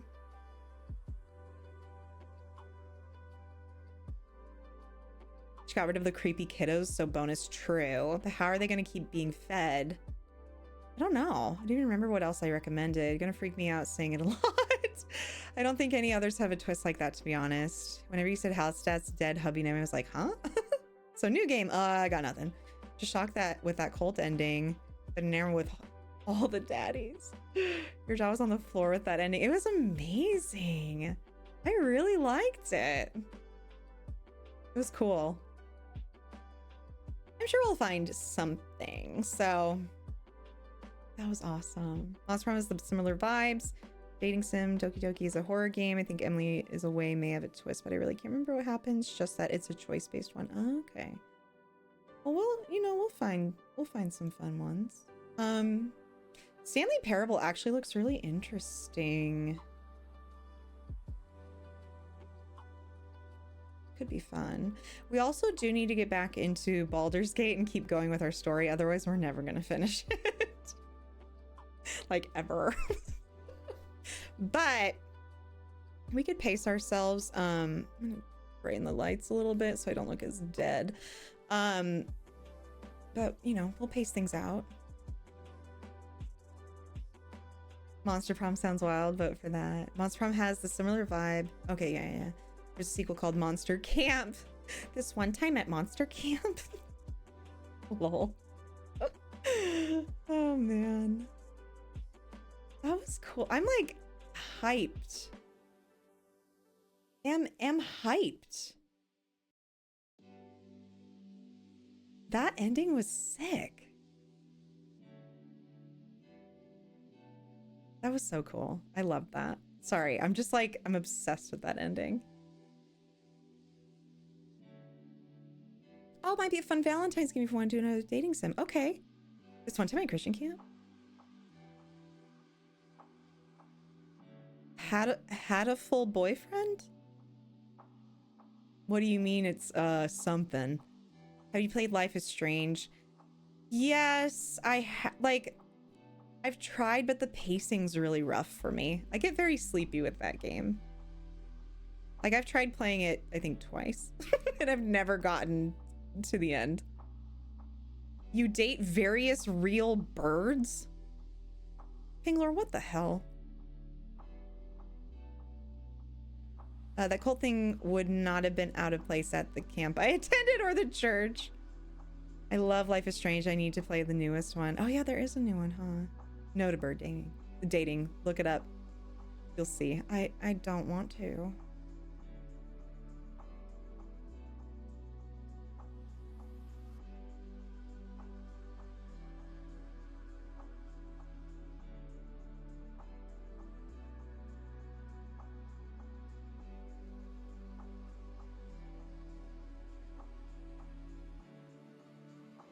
I am not playing that. The hell? Some churches are basically cults, though. True. Just say the owner of the camp thought he was charismatic. Oh, brother. Ew.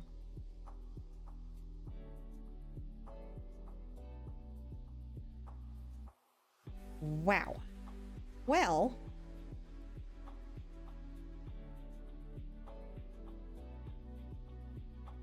I should ask my mom about her perspective about it because she was an adult. Yeah. I'd be curious her thoughts on that. Okay, I think I have Life is Strange too. I mean, listen, I could give it another whirl. I'm pretty sure I have it. I do have it. I have played 9 hours of it, and the last time I played Life is Strange was September 7th, 2017. And I again, only 9 hours. So yeah.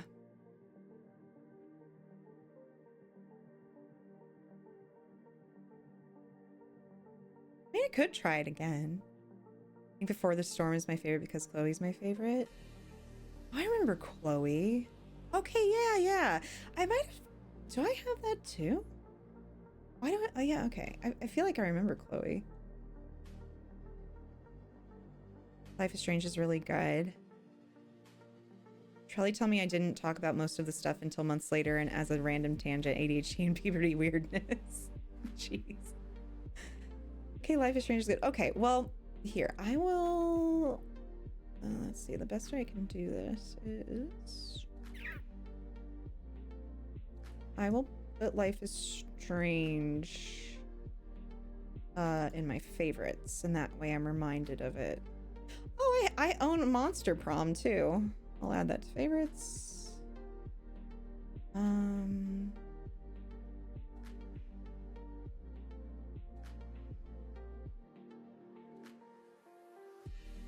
Sims 3.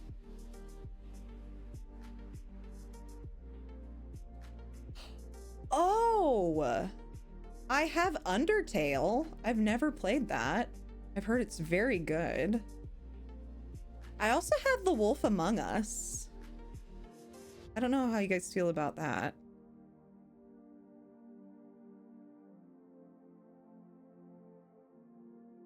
So, okay, we have a lot of options. I mean, I have honestly, I have a library full of Steam games that I have yet to play. So it might be good to actually do it. Undertale is amazing. That's what I've heard. It's funny because that was one of the first games I watched somebody stream. But like, I didn't get much of the story. But we could play Undertale. That would be cool. Oh, you can finally play Stray. Okay, wait. Did I buy Stray too? I did. I have Stray as well. Oh, I wanted to also try Still Wakes the Deep. I've heard that's really good.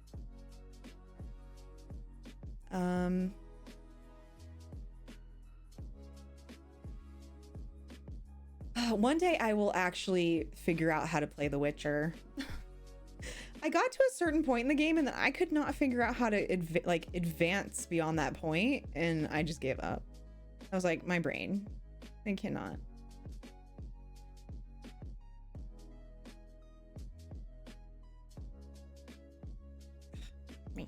Let me out. Thank you.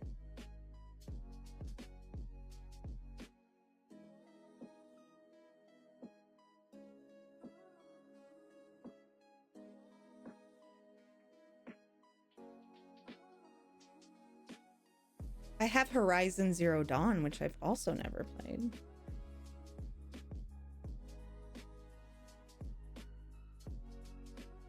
and Fable. You know, okay, I know this is a little different, but oh, what game? It's called oh god. Let me just see if I can find it. I've heard that Kingdom Come is very good.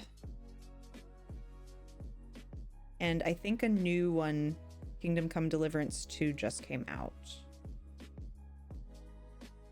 I don't know how you guys feel about that. But it looks like it looks like it could be fun. I'll just put those on the wish list just in case.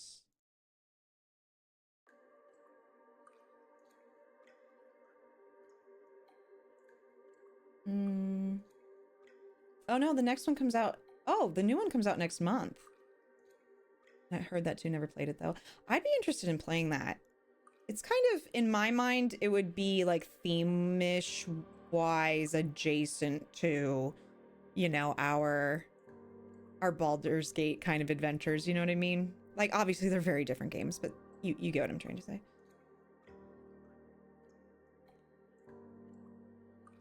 I want to play Little Kitty Big City too.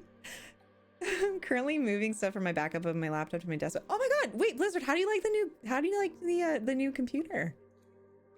Whatever floats your boat. I'm just trying to figure out if I'm going to have Joseph induced weird nightmares. I don't remember my dreams normally. Got a feeling I will if that happens. Oh geez. I hope not. Oh my, there's a game coming out this year called I Am Jesus Christ. That seems kind of cool.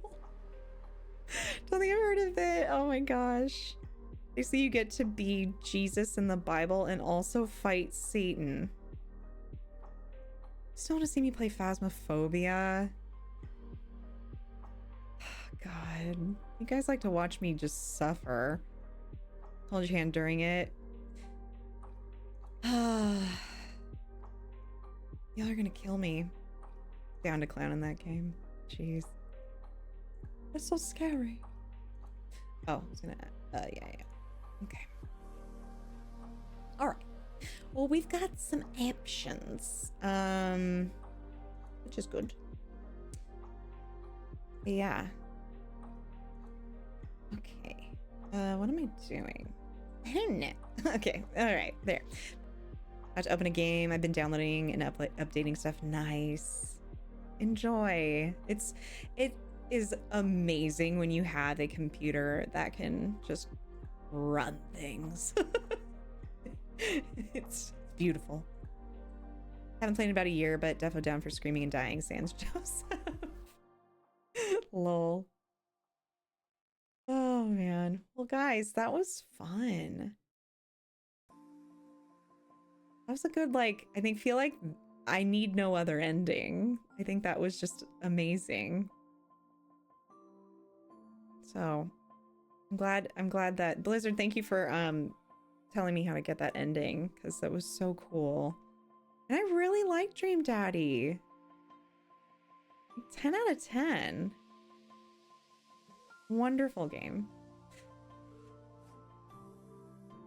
But I think that's gonna be it for me. I am tired tonight. And I have to get up early. Posey is getting her teeth cleaned tomorrow, so I gotta drop her off. Gonna drop her off and make sure she's all good to go, and then have her teeth cleaned. Yeah, she gotta do it. I have a good game recommendation. Good game recommendations, so you should keep that in mind. When I saw some scream at ghosts with me. When I saw come scream at ghosts with me, oh my god. You want me to come scream at them? No, you guys just want to see me suffer. It's rude. So rude. Okay, my lovelies. Tonight was fun. I love Damien. I love Damien so much. What a sweetheart. What a pure soul. And that cult ending was chef's kiss. I got so scared in that game too, so you won't be alone. Oh god. I have too many wrinkles and gray hairs as it is. Do I need more? Meh. Here are socials. Having nightmares about the cult. Dude, I low-key, I loved that ending. It was sick. Like, it was so good. Oh, I loved it. But yeah, guys, watch something happy and like easygoing before you fall asleep tonight so that you're not plagued by evil Joseph. Why screaming Phasmo Jurassic Park scared me. Oh god. Oh my god, Bangalore. Go to your room. Now Zach is going to be eyeing his fellow pastors after that. Maybe Zach is Joseph. Oh shoot. I don't know, Bangalore. I would be. Are you Joseph though? Do you have a secret dungeon cult? Here we'll go like, do you have a cult?